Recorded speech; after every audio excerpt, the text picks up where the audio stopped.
ইন্না সলাতি ওয়া নুসুকি ওয়া মাহইয়ায়া ওয়া মামাতি লিল্লাহি রাব্বিল আলামিন। সুবহানাল্লাহ বলেন। এই আয়াতের মধ্যে 4টি কথা আছে। 1 নম্বর হলো নামাজ, 2 নম্বর কুরবানি, 3 নম্বর বেঁচে থাকা, 4 নম্বর মরে যাওয়া। লিল্লাহি রাব্বিল আলামিন। সব কার জন্য? আরো ধরে গান কার জন্য? নামাজ কার জন্য? কুরবানি কার জন্য? আবার বাঁচবো কার জন্য? মরবো কার জন্য? তাহলে চিন্তা করে, আল্লাহর জন্যই যদি বাঁচা হয়, আল্লাহর জন্যই যদি মরা হয়, তাহলে বাঁচার চেষ্টা করেন আর মরার কথা শুনে এত ভয় করেন কেন? দুটাই তো আল্লাহর জন্য। ধরে কোন কথা ঠিক কিনা? বাঁচবো কার জন্য, আবার মরবো কার জন্য? তো বাঁচার জন্য আমরা চেষ্টা করি, মরার চেষ্টা চিন্তা কেউ করি না। ধরে কোন কথা ঠিক কিনা? যতই আমরা মরার চিন্তা না করি, মরবো নাকি? ধরে কোন আমরা কি মরবো নাকি? আমরা সকলেই কিন্তু বিদায় নিব ভাই। এই দুনিয়াতে থাকার মতন কোনো বন্দোবস্ত আমাদের নাই, কারণ আসলে যাইতে হবে। সবাই বলেন, আসলে যাইতে হবে। এর নাম হলো রিটার্ন টিকিট। ধরে কোন কি টিকিট? Return ticket. আমরা এসেছি যাওয়ার জন্য। সবাই বলেন, আমরা দুনিয়াতে এসেছি যাওয়ার জন্য, না থাকার জন্য। কিন্তু শয়তান আমাদের বুঝ দিচ্ছে না না, অনেক সময় যাওয়া লাগবে, যাওয়া লাগবে, যাওয়া লাগবে। এ কথা যারা বলতেছে মনে করতেছে আরো বহু সময় তাদের হাতে আছে। কি মনে করতেছেন সময় কি আমাদের হাতে আছে? যে কোনো সময় আমাদের যাওয়া লাগতে পারে। একটু মনোযোগ দিয়ে শুনবেন। বাজানদের নবীর পিঠে চড়ে বলতে, চল ঘোড়া চল, চল ঘোড়া চল। আল্লাহ নবীর অন্তরে ভয় লাগছে, কারণ নামাজের মালিককে। আল্লাহ যদি হোসেনের উপর বেজার হয়, আল্লাহ যদি হোসেনের উপর বেজার হয়, এই মনে করে যখন নামাজরত অবস্থায় একটা হাত দিয়ে হোসেনকে পিঠ থেকে নামাবার চায়, আল্লাহ ডাক দেওয়া, হাবিবুল্লাহ, আমার ভয় আপনি হোসেনকে পিঠ থেকে নামাবেন না। আপনি যেমন হোসেনকে ভালোবাসেন, আমি আল্লাহ তেমন ভালোবাসি। এখন কি বুঝলেন? হোসেনকে শুধু নবী ভালোবাসে না আল্লাহ বাসে? এখন বলেন তো, এই হোসাইন রাদিয়াল্লাহু যখন দুনিয়া থেকে বিদায় নিলেন, তখন কি স্বাভাবিক ভাবে বিদায় নিলেন? একটু চিন্তা করেন, আসলে কোনটা স্বাভাবিক কোনটা অস্বাভাবিক আমরা জানি না। একজন আমাকে বলছে, হুজুর রাত 1টার সময় ফাঁসি হলো সালাউদ্দিন কাদের আর মুজাহিদের, আপনি জানেন? আমি বললাম ওই সময় ওয়াজ করতেছিলাম, ভাই জানি না, পরে শুনলাম হয়েছে। কি অপরাধ করলো যে অপরাধের কারণে তাদেরকে ফাঁসি দিল? ফাঁসি তো দিল, বহু লোকই তো মরতেছে, খালি যে ফাঁসি হচ্ছে তা তো না, প্রত্যেক কিন্তু মরতেছে। মানে এখনই মরার খবর পেলেন নাকি? এখনই মরার খবর পেলেন? তাহলে বোঝা গেল যে ফাঁসির মরা আর এমনি মরা দুটাই একই জায়গার যাওয়া নাকি কন? কিন্তু একটা কথা হলো, এমনি এমনি যারা মরে তাদের কলমার কোনো গ্যারান্টি নেই। আর তাদের ফাঁসি হয়, পেপারে আমি দেখছি, তাদেরকে তওবা পড়ানো হলো, তারা নফল নামাজ পড়লো, যখন গলার দড়ি দিচ্ছে তখন তারা কলমা শাহাদাত আর কলমা তাইবা উচ্চারণ করতেছে। রাসূলের হাদিসে তিরমিজি শরীফ পড়ে দেখেন, আল্লাহ রাসূল বলেছেন, কোন ব্যক্তি সারা জীবন যদি পাপ করে আর মরার সময় যদি কলমা কইয়া মারা যায়, এক কলমার উসিলায় আল্লাহ তার সব পাপ মাফ করে দেয়। তাহলে সাধারণ ভাবে যারা মরতেছে এর কি তো কলমার কোনো গ্যারান্টি নেই, কিন্তু ফাঁসি হয়ে যারা মরতেছে এর কি তো কলমার গ্যারান্টি আছে রে। তাহলে ওই মরাই তো ভালো যেখানে কলমা আছে। ধরে দরকারটা ঠিক কিনা?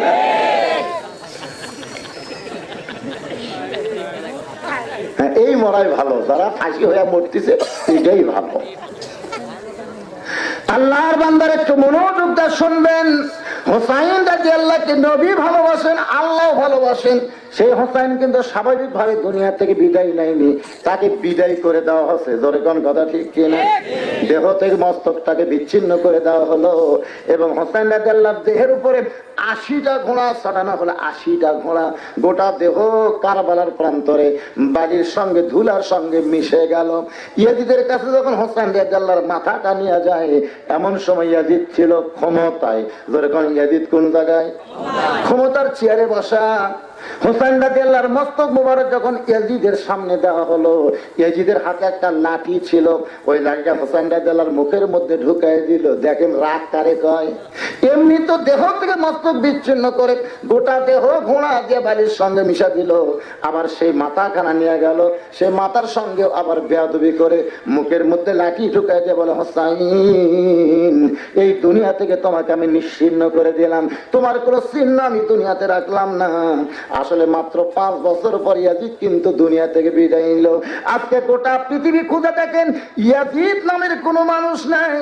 মানে ইয়াজিদ এমন ভাবে নিচ্ছিন্ন হয়ে গেল, গোটা পৃথিবীতে ইয়াজিদকে আর আপনি খুঁজে পাবেন না। আর প্রত্যেকটা পাড়ায় পাড়ায় হোসাইন আছে, ধরে গান কথা ঠিক কিনা? হোসাইন আছে না নাই? প্রত্যেক পাড়া দেখবেন 2-1টা করে হোসাইন আছে, কিন্তু ইয়াজিদ নাম খোঁজেন তো আপনাদের গোটা ইউনিয়নের মধ্যে একটা ইজিদ পান কিনা? তার মানে কি বুঝলাম আমরা? কিছু সময় ক্ষমতা পাইয়া ক্ষমতার অহংকারে ভালো মানুষগুলোকে যদি মিশে দিবার চাওয়া হয়, ওই ভালো মানুষগুলো কিন্তু মিশে না, বরং তারাই কিয়ামত পর্যন্ত থাকে। আর খারাপ মানুষগুলো দুনিয়া থেকে এমন ভাবে মিশা যায়, তাদের নামটাও পর্যন্ত ঘৃণা করে রাখে না। জোরে গান কথা ঠিক কিনা? আল্লাহর বান্দারা একটু মনোযোগ দিয়ে শুনতে হবে। আমরা সুন্দর পরিবেশ, এই যে কোরআনের মাহফিল, একটা সুন্দর পরিবেশ, এখানে কিন্তু কোরআন শোনা যাচ্ছে, যাচ্ছে কি যাচ্ছে না? মসজিদের মধ্যে যখন নামাজ পড়তে যাবেন, এই যে মাগরিবের নামাজ হাফেজ সাহেব পড়ালো, আমরা কোরআন শুনতে পাইলাম। এই মক্তবে যখন আপনি দেখবেন বাচ্চারা কোরআন পড়তেছে, আপনি কোরআন পড়া শুনবেন। তার মানে বোঝা যাচ্ছে গোটা বাংলাদেশে কোরআন পড়া শুধু শোনা যায়, ওয়াজের মাহফিল আসলে বক্তা কোরআন তেলাওয়াত করে, আপনারা কোরআন শুনতে পান, মসজিদে কোরআন শুনতে পান, মাদ্রাসায় কোরআন শুনতে পান। কিন্তু আমার আল্লাহ শুধু কোরআন শোনার জন্য দুনিয়াতে পাঠাই নাই, কোরআনকে বাস্তব দেখার জন্য আল্লাহ পাঠাইতে। ধরে কোন ঠিক কিনা? আপনারা কি কোরআন দেখবার পাচ্ছেন? খালি শুনতেছেন, খালি শুনতেছেন। শুনলে কাম হবে না তো। কোরআন শোনার জন্য তো আল্লাহ দেয়নি, কোরআন বাস্তবে আমল করার জন্য দিয়েছে। ধরে কোন ঠিক কিনা? মানুষের ভিতরেই কোরআন দেখা যাবে। মানুষের ভিতরে যখন কোরআন চালু থাকবে, তখন দেখবেন মানুষ কোরআন অনুযায়ী চলবে। মদিনায় গিয়ে আমি দেখলাম, যখনই বললাম যে আসল জয়তুনের তেল দেন, যেই কইছি দোকানের মালিক কর্মচারীকে বলতেছে মামনু কুল্লু হারাম, মামনু কুল্লু হারাম, মানে কর্মচারী বলতেছে। কর্মচারী এসে আমাকে ধাক্কা মারল। আসলাম, চিন্তা করলাম আমার দোষ কি? একজন বাংলাদেশি কাজ করতেছিল, জিজ্ঞাসা করলাম ভাই শুধু বলছি আসল জয়তুনের তেল দেন, মামনু কুল্লু হারাম করে ধাক্কা দেয়, ব্যাপার কি?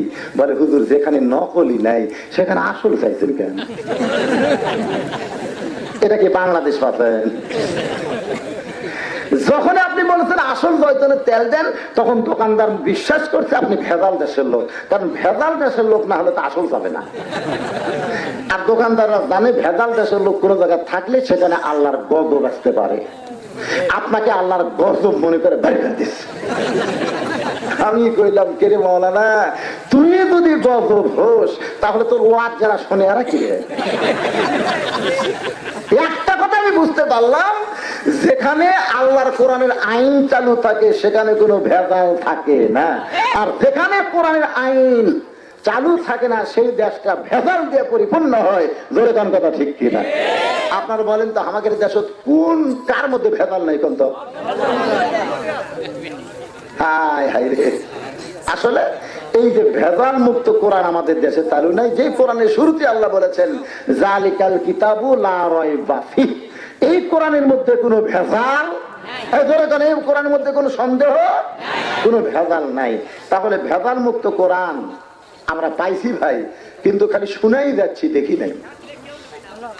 কোরআনকে বাস্তব জীবনে একটু দেখার দরকার আছে না নাই? মানুষটির নাম হলো হযরত ওমর। একটু মনোযোগ দিয়ে শুনবেন। অর্ধ পৃথিবীর তখন তিনি খলিফা ছিলেন। আল্লাহর কোরআন কেমন সুন্দর সরজমিনে দেখার জন্য তিনি 2 পাহাড়ের মাঝখানে ঘুরতেছেন। আল্লাহর কোরআন কেমন সুন্দর একটু দেখার দরকার আছে না নাই? এই দেখার জন্য হযরত ওমর 2 পাহাড়ের মাঝখানে ঘুরতেছেন। 2 পাহাড়ের মাঝখানকে বলা হয় গিরিপথ। এ বাবা কি হয়েছে বাবান, কি হয়েছে? চাপে যদি না চাপান যায়, এত মানুষ আসতেছে দেখেন, বাইরে আসতেছে, কোন জায়গায় বসাবেন? আবার চাপা, আবার চাপা, এমনি মাগরিব থেকে ওদের সময় কম, এতবার চাপালে তো ওদের লাইন কেটে যাবি রে। বলেন বলেন করে হবে, চাপেন। এই যে কথা কয় চাপেন চাপেন, এরা যদি ওয়াজ করে আমি কি ওয়াজ করি? এই শেখ চাপা কি আপনারা চাপবেন? শেখ চাপা, এরপর আর কোনো চাপা নাই। হ্যাঁ দেখেন তো এদিকে চাপা যাই কেনা ভাই, এই সাইডে জায়গা আছে, আপনারা আসেন না কেন? এই সাইডে একটু চাপেন, সোনারা একটু চাপেন, ময়নার একটু চাপেন, আল্লাহ রাস্তে বাবা চাপেন, চাপেন আর জিকির করেন লা ইলাহা ইল্লাল্লাহ, জোরে লা ইলাহা ইল্লাল্লাহ, মহব্বতে লা ইলাহা ইল্লাল্লাহ, জোরে লা ইলাহা, লা ইলাহা ইল্লাল্লাহ মুহাম্মাদুর রাসূলুল্লাহ সাল্লাল্লাহু আলাইহি ওয়াসাল্লাম। ওমর ফারুক আল্লাহর কোরআন দেখার জন্য, যখন কি দেখার জন্য মদিনার অলি গলি ঘুরতেছেন। আপনারা বলেন তো কোরআন দেখার জন্য কি অলি গলি ঘুরলে দেখা যায়? ওমর ফারুক দেখতেছেন দুই পাহাড়ের মাঝখান দিয়া সুন্দরী একটা মেয়া, দুই পাহাড়ের মাঝখান দিয়ে সুন্দর একজন মেয়ে ধীর গতিতে হেঁটে হেঁটে আসতেছে। মেয়েটার সামনেও কোনো মানুষ নাই, পিছনেও কোনো মানুষ নাই, মেয়েটা একা একা হাঁটতেছেন। ওমর ফারুক আল্লাহর শুকর আদায় করলেন, আল্লাহ তোমার দুনিয়ায় এত সুন্দরী মেয়ে, তোমার দুনিয়ায় এত সুন্দরী মেয়ে। হয়তো আপনারা বলবেন হুজুর সুন্দরী মেয়ে দেখলে বুঝি আল্লাহর শুকর আদায় করা যায়? তাহলে আমরাও থেকে বলবো আলহামদুলিল্লাহ। এটা কিন্তু মেয়েটার চেহারার কথা বলা হচ্ছে না, আল্লাহর ইসলামের মধ্যে বলা হয়েছে মেয়েটা যদি দেখতে কালো হয়, মেয়েটা যদি দেখতে খাটো হয়, এরপরও আল্লাহর আইন পর্দা যদি মেনে চলে, আল্লাহর ইসলাম কেবলমাত্র তাদেরকেই সুন্দরী বলে। এখন সুন্দরী মেয়ের ব্যাখ্যা কি? যারা পর্দা মানে, ধরে কোন কি মানে? পর্দা মানা বোঝেন? কালো বোরকা, কালো মুজা, কালো চশমা, কালো জুতে, এইটার নাম হলো পর্দা। এইরকম পর্দা করে কোন মেয়ে যদি রাস্তায় যায়, রাস্তার মরদ মানুষ জমির নামবি ভয়ে, তবে এটা না সরের গাছের পেতনি রে, এই ভয়ে জমির নামবে, জমির জমির। মেয়ে একাই চলবে, কোন মরদ মানুষ রাস্তা উঠবে না, মেয়েটা গেলে তারপরে উঠবে। আর বর্তমানে যে বোরকার সাইজ আছে, এই বোরকা পরে যখন রাস্তা যায়, জমির মরদ রাস্তাতে আসে, এটা কার বউ রে? একটু বোঝা লাগবে ভাই যান।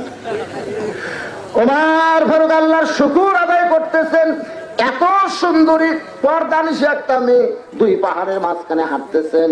ওমর ফারুক একটু জোরে জোরে গিয়া নিরাপদ দূরত্ব বজায় রেখে বলতেছেন, মা কোথায় তোমার বাড়ি, কোথায় তোমার ঘর?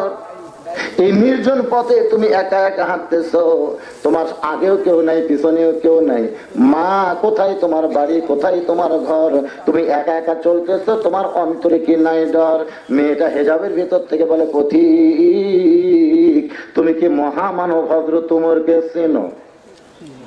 মেয়েটা বলতেছে, পথিক তুমি কি মহামানব হযরত উমরকে চেনো?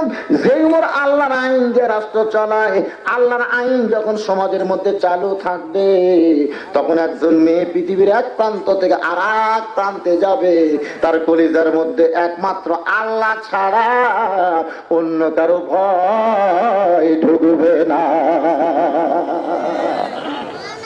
সেদিন ষোড়শী নির্জন পথে যাবে, কোনো জন কটু কথা কবে না, পথে আর প্রান্তরে সম্পদের মোহে পড়ে খুন আর রাহাজানি হবে না। সবাই বলেন যদি মেনে চলি কোরআন, একটু বলবেন না? যদি মেনে চলি কোরআন আর রাসূলের বিধান, সকলেই শান্তিতে থাকবে বাংলার আকাশে, কলেমার পতাকা যেদিন দুলবে।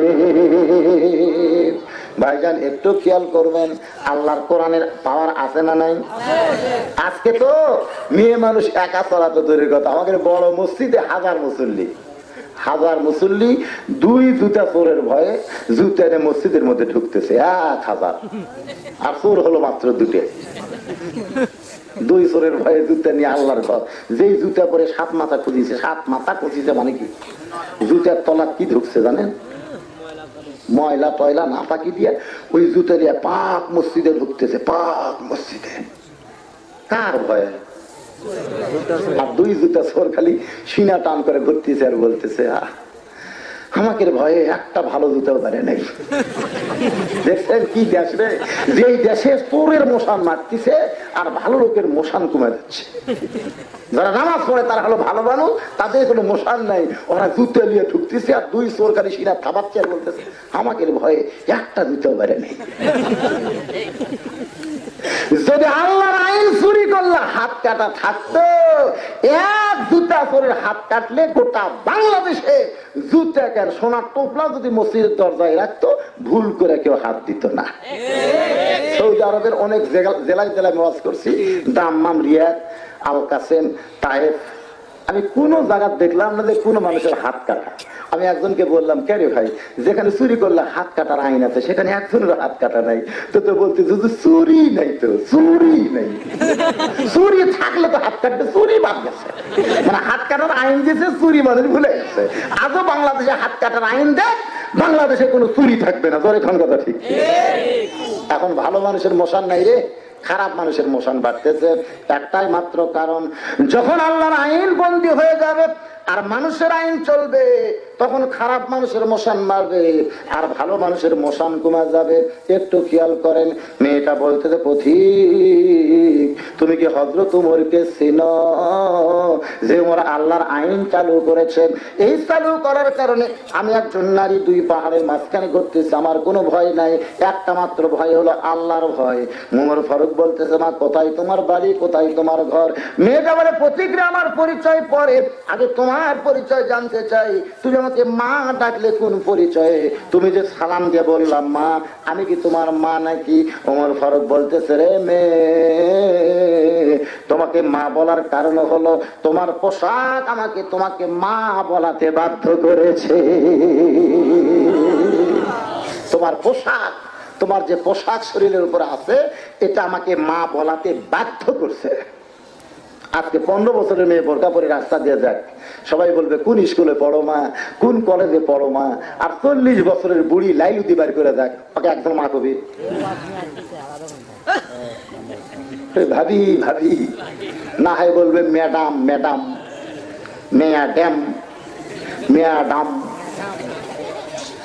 না হয় বলবে ভাবি, না হয় বলবে আপা, মা কেউ বলবে না। ওমর ফারুক বলে রে মেয়ে, এমন একটা পোশাক হেজাব অবস্থায় তুমি আছো, তোমাকে মা বলাতে আমি বাধ্য হয়ে গেছি। কোথায় তোমার বাড়ি, কোথায় তোমার ঘর? মেয়েটা বলতেছে আমার পরিচয় পরে, আগে তোমার পরিচয় চাই। ওমর ফারুক বলতেছে মা আমার পরিচয় যখন জানতে চাও, আমি হলাম অধম ওমর, অর্ধ পৃথিবীর খলিফা। পরিচয় দিচ্ছে কি? অধম ওমর। তার মানে মুসলমানের পরিচয় অহংকার মুক্ত হতে হবে, অহংকার মুক্ত হতে হবে ভাইজান। আজকে আমরা অনেক সময় নিজের পরিচয় দিই, যেরকম আমার পরিচয় এখানে বিজ্ঞাপনে লেখছে আলহাজ, অথচ আমার দাওয়াত গ্রহণের মধ্যে অনেক সময় আলহাজ না দেখে অনেকে রাগ করে কয় হুজুর এত টাকা পয়সা কামাজ করেন, এখন পর্যন্ত হজ করেন নাই। আমি বললাম হজ তো করছি ভাই, তাহলে নামের আগে আলহাজ কেন নাই? আমি বললাম আলহাজ কেন লিখতে হবে? বলে হাজি হলেই তো লিখতে হয়। আমি কইলাম 10 বছর বয়স থেকে নামাজ শুরু করছি, আলহাজ যদি নামের আগে লিখতে চাও তাহলে নামাজি আলহাজ মাওলানা বজরুশিদ লিখতে হবে, তোমরা নামাজি কি লিখতে পারবে? বলে হুজুর নামাজি লেখা যায় না। নামাজি যদি না লেখো তাহলে হাজিও লেখা লাগবে না। আপনারা বলেন তো হজের দাম বেশি না নামাজের দাম বেশি? কেউ যদি হজ না করে মরে যায় তা কাফের বলা যাবে না, কিন্তু নামাজ না পড়লে ডাহা কাফের, এ ব্যাপারে কোনো মার্সি চলবে না। আপনারা যারা নামাজ পড়েন না, 2-4 জন থাকতেও পারে নাই। যখন এখানে মাগরিবের জামাত হচ্ছে, যারা তবারক পাক করতেছে, অন্য আমার তবারক আছে, নামাজ বাদ দিয়ে টোপলা করতেছে, ঢুকাচ্ছে ঢুকাচ্ছে, নামাজ বাদ দিয়ে ঠস ঠস, এটি জামাত হচ্ছে আর ওরা তবারক, তবারক তখন নষ্ট হয়ে গেছে, আর তবারক নাই। নাম তো দিদি আমরা তবারক, কিন্তু পাখনিরা কি নামাজ পড়তে ভাই? হ্যাঁ, যে আগুন দিয়ে তুমি চাউল ভাত বানাচ্ছে, ওর চাইতে কোটি কোটি গুণ আগুনের মধ্যে ঢোকা লাগবে জাহান্নামে। ধরে ধরে কথা ঠিক কিনা? যারা চুলা পাক করে তাদেরকে তো আরো জাহান্নামের কথা বেশি মনে হওয়া লাগবে, কিন্তু আমাদের বাংলাদেশে তো উল্টে।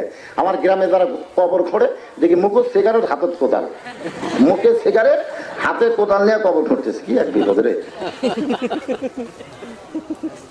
একটু জিকির করেন লা ইলাহা ইল্লাল্লাহ, লা ইলাহা ইল্লাল্লাহ, জোরে লা ইলাহা। এতগুলো মানুষ একটু জবান খুলে লা ইলাহা ইল্লাল্লাহ, লা ইলাহা ইল্লাল্লাহু মুহাম্মাদুর রাসূলুল্লাহ। সকলে বলি সাল্লাল্লাহু আলাইহি ওয়াসাল্লাম। আল্লাহ রাসূল বলেছেন বাইনাল আবদি ওয়াল কুফরি তরকুস সালাত, বান্দার কাফেরের মধ্যে পৃথক করার জিনিসটার নামই হলো নামাজ। যে নামাজ পড়বে সে আল্লাহর বান্দা, যে নামাজ পড়বে না সে হলো কাফের, যে নামাজ পড়বে না সে হলো কি? এটা আমার কথা না নবীর কথা? তাহলে নবীর কথার সঙ্গে আপনারা একমত না দ্বিমত? মান তারাকা সালাতু মুতাম্মিদান ফাকাদ কাফারা। আল্লাহ রাসূল বললেন ইচ্ছা করে অলসতা করে একটা ওয়াক্ত নামাজ তারা বাদ দিল, ফাকাদ ফাকাদ, মৌলবীরা আছে আলেমরা আছে শুনে নেবেন, অবশ্যই কাফের হয়ে গেল। এখন চিন্তা করেন ইচ্ছা করে তারা বাদ দেওয়া হয়েছে মানলো, কি ওয়াজ করবেন? হুজুর এটা বাদে কি ওয়াজ নেই? সুদের ওয়াজ করলে সুদ বাদ কি ওয়াজ নেই? ঘুষের ওয়াজ করলে ঘুষ বাদ দে কি ওয়াজ নেই? সমাজ রাজনীতির কথা বললে হুজুর সেইখানে রাজনীতি কয়। পর্দার ওয়াজ করলে হয় মেয়ে করে ধরছে, হুজুরের ওয়াজ কে শুনবি রে? তাহলে কি ওয়াজ করবেন ভাই? একটাই ওয়াজ করা লাগবে, যা করো করো, অন্তত নামাজটা পড়ো। আমাদের জন্য বড় বিপদ হয়ে গেছে, বুঝলেন? আল্লাহর বান্দার একটু মনোযোগ দিয়ে শুনবেন। ওমর ফারুক বললেন না, আমার পরিচয় হলো আমি হলাম অধম ওমর। মেয়েটা বলে আলহামদুলিল্লাহ আলহামদুলিল্লাহ আলহামদুলিল্লাহ। ওমর ফারুক চমকে বলে মা, আমি অধম ওমর বলার কারণে তুমি তিনবার আল্লাহর শুকর আদায় করলে কেন? মেয়েটা বলে এ অধম ওমর, আপনি হয়তো জানেন না এই দুনিয়াতে একজন মহান ওমর আছে, যে ওমর রাস্তাতে গেলে শয়তান 40 দিন যায় না। আল্লাহর নবী বলেছেন আমার পরে কেউ যদি নবী হতো লা কানা ওমর। আমি তিনবার প্রশংসা করার কারণ হলো ওই মহামানব হযরত ওমরের সঙ্গে তোমার নামের মিল পড়েছে। তুমি মানুষ অধম হবার পারো, কিন্তু নাম তোমার অধম নয়। তুমি অধম ঠিক আছো, কিন্তু নামটা তোমার এমন একজন মহামানবের সঙ্গে তোমার নামের মিল পড়েছে। কারণ আল্লাহ নবী বলেছে, মেয়েটা ওয়াজ করতেছে আর ওমর ফারুক শুনতেছে পর্দার ভিতর থেকে। আল্লাহ নবী বলেছেন হাসরের ময়দানে আল্লাহ তাআলা ডাক দিবেন মরিয়ম, সঙ্গে সঙ্গে হাজার হাজার মেয়ে দাঁড়িয়ে যাবে। আল্লাহ বলবেন আমি ঈসার মা মরিয়মকে ডাকলাম, তোমরা এতগুলা মহিলা কেন দাঁড়াইছো? মেয়েদের মধ্যে একজন বলবে আল্লাহ আপনি ভুল করতে পারেন, কিন্তু আমরা তো ভুল করতে পারি না। আল্লাহ বলবে আমি কি ভুল করলাম?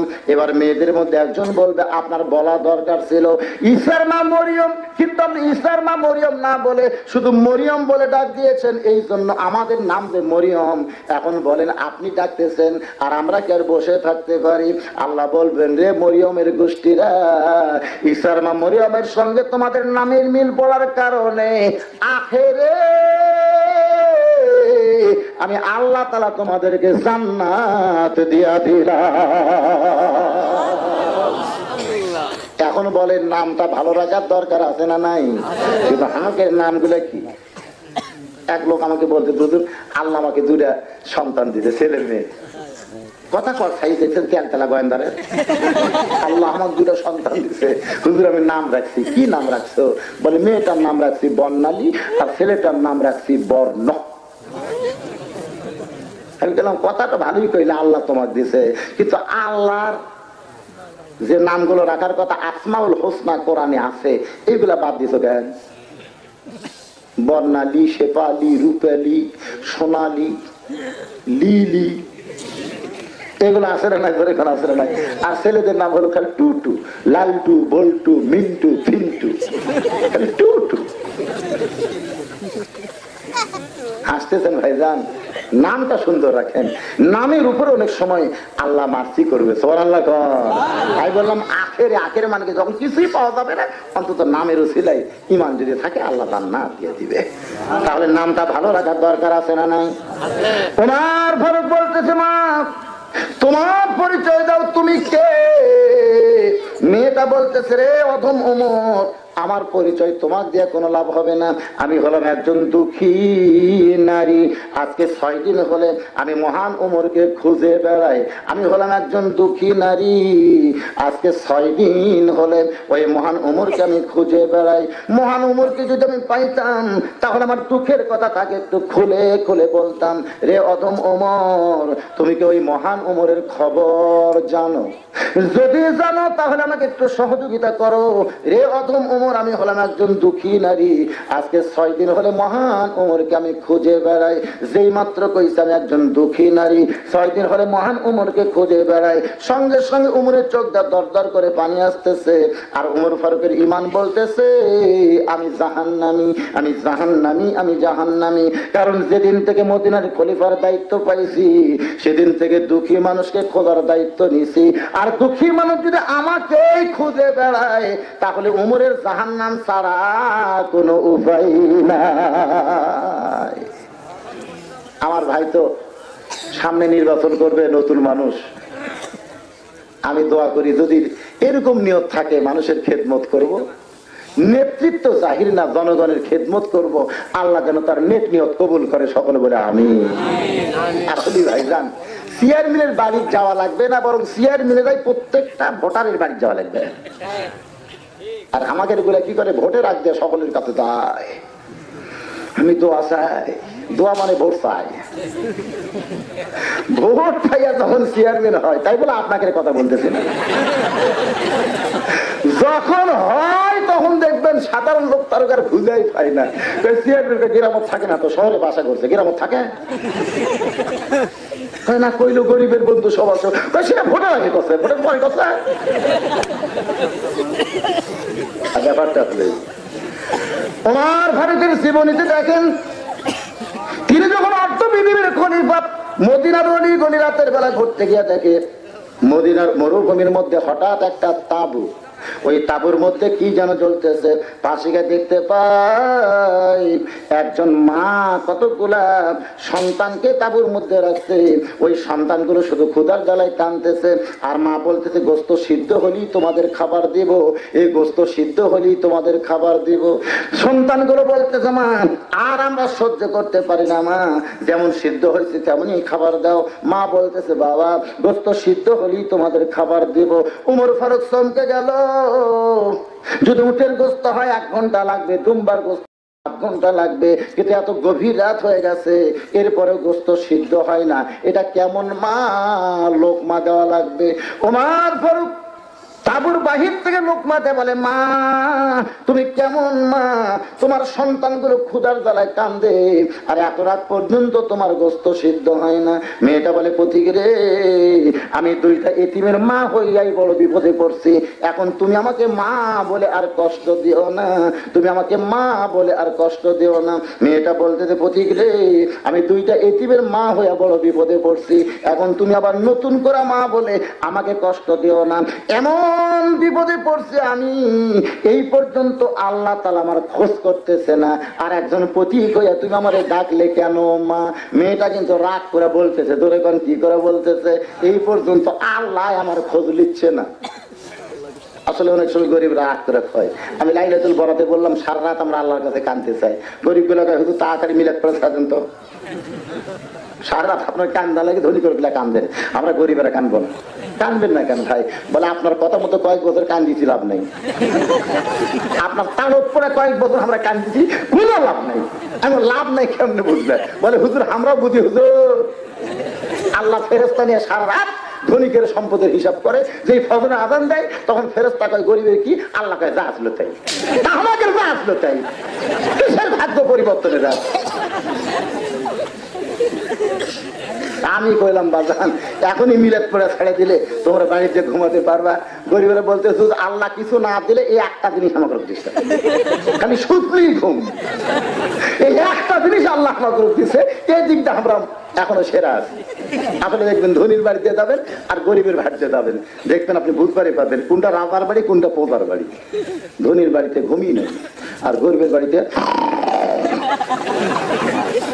ডাকের ঘুম মারতিস। ওর চোরের ভয় নাই, ডাকাতের ভয় নাই, ওর জানলা খোলা দরজা খোলা, কারণ জানে চোর আসলে আমার সাথে ঘুমের জামাত করা লাগবে, একটাও পাবি না। তোর এখন কথা ঠিক কিনা? আর ধনী গেটো জাপানি তালা দিয়ে আবার টানতিছে, তালা ঠিক মতো লাগছে কিনা, আবার ঘরও যে সিটকারি দিয়ে কেবল বাতি লিবে ভাই মশাল লিখছে।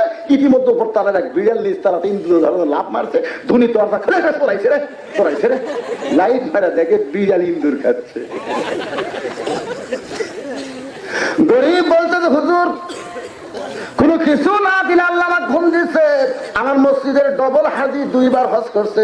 তাকে বললাম হাজি সাহেব আপনার ঘুমের খবর কি? হাজি কান্দার বলে হুজুর আজকে প্রায় 6-7 বছর হলো আমার কোনো ঘুম নাই হুজুর, শুধু চমকা চমকা উঠি, আমার মধ্যে কোনো ঘুম নাই। এবার গরিব লোকটা বলতে যে হুজুর খালি তবারক তুই আমি আসতেছি। আমি বললাম আসবা কেন? বলে ধনীর ঘুম নেই, আল্লাহ আমাদের ঘুম দিছে, এই ঘুমের শুকরিয়া আদায় করার জন্য সারা রাত আমরা কাঁদতে চাই। সুবহানাল্লাহ। আসলে গরিবের যা আছে ধনীর তা নাই। ধরে কোন কথা ঠিক কিনা? দেখবেন ধনীর টাকা আছে, গরিবের রুচি আছে। ধনীর টাকা আছে আর গরিবের রুচি আছে। তাহলে মুখের সামনে দেন, ওই এইভাবে মাকে তুলবে। আর ধনীর মুখের সামনে দেন তাহলে হাত দিয়ে কয় এটা চলবি না, এটা চলবি না, এটা চলবি না, ওটা চলবি না। কেন ভাই? ডাক্তার কইছে ডায়াবেটিস আছে, হার্টের ব্যারাম আছে, এগুলো চলবি না ভাই। গরিব খাই চলবি না, দিয়ে দেখ চলা কাটতো মুখের সামনে দিয়ে দেখ তোর 14 গোষ্ঠীর দেখা পড়ে চলা কাটতো। আল্লাহ ধনীর টাকা দিছে, বাড়ি দিছে, গরিবের টাকা দেয়নি, রুচি দিছে, বাড়ি দেয়নি, ঘুম দিছে। ধরে কোন কথা ঠিক কিনা? তাহলে এখনো গরিবের যা আছে ধনীর তা নাই রে, ধনীর তা নাই। গরিব খালি দরজা সাথে যদি খালি সকিনার মা ডাক দেয়, সকিনার মা উঠতে পড়তেছে দরজা খোলে, আমার স্বামী আছে দেরি হলে মা বাপ মারবি।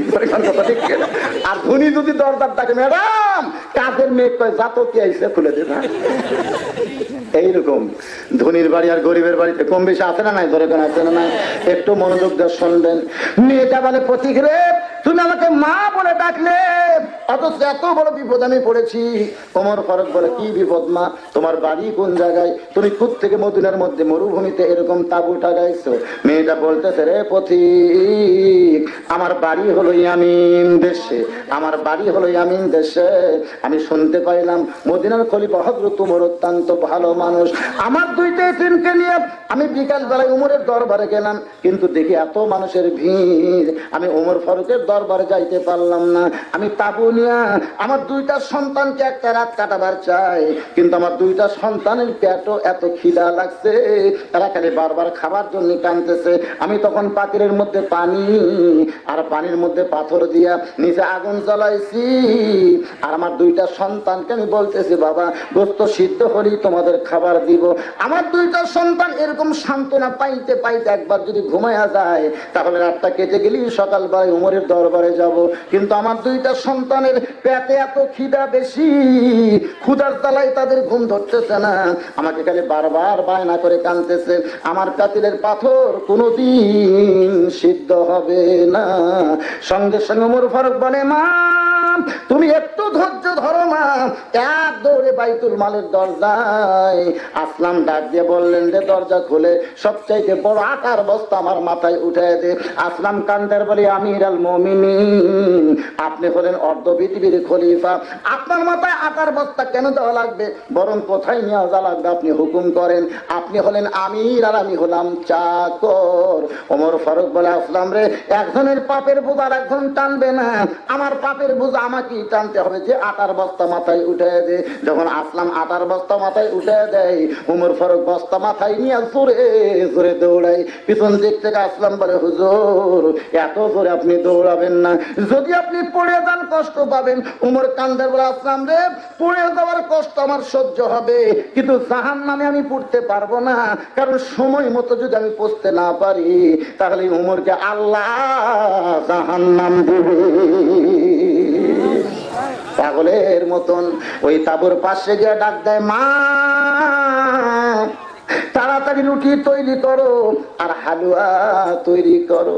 মেয়েটা রুটি হালুয়া তৈরি করে ওমর ফারুক হাতে নিয়ে ওই দুইটা এতিম বাচ্চাকে তার দুই উরাতের উপরে বসায় দিয়ে ওই রুটির হালুয়া যখন মুখে দেয়, দুইটা সন্তান রুটি হালুয়া পান খায় আর ওমর ফারুকের মুখের দিকে তাকায় থাকে, মুচকি মুচকি হাসে, আর সন্তান দুইটার চোখ দিয়ে দর দর করে পানি পড়ে। ওমর ফারুক বলে, ময়নারা এমন করে তোমরা কান্দো হাসো কেন?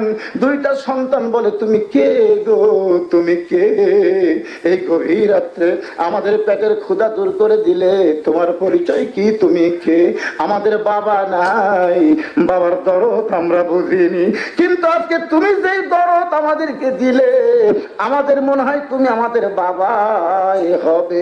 ওমর ফারুক আল্লাহকে বলে, আল্লাহ এই অধমকে তুমি জাহান্নামের আগুন থেকে বাঁচায় দাও, এই অধমকে তুমি জাহান্নামের আগুন থেকে বাঁচায় দাও।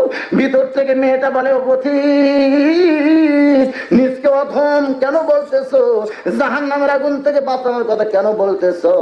আমি একজন নারী হইয়া বলতেছি, ওমর ফারুকের নাম শুনেছি, মদিনার খলিফা হযরত ওমর, কিন্তু আল্লাহ ওমরকে মদিনার খলিফা না বানায়া তোমার মতন একজন মহান ব্যক্তিকে যদি মদিনার খলিফা বানাইতো তাহলে মদিনা যেন আল্লাহর জান্নাত হইতো।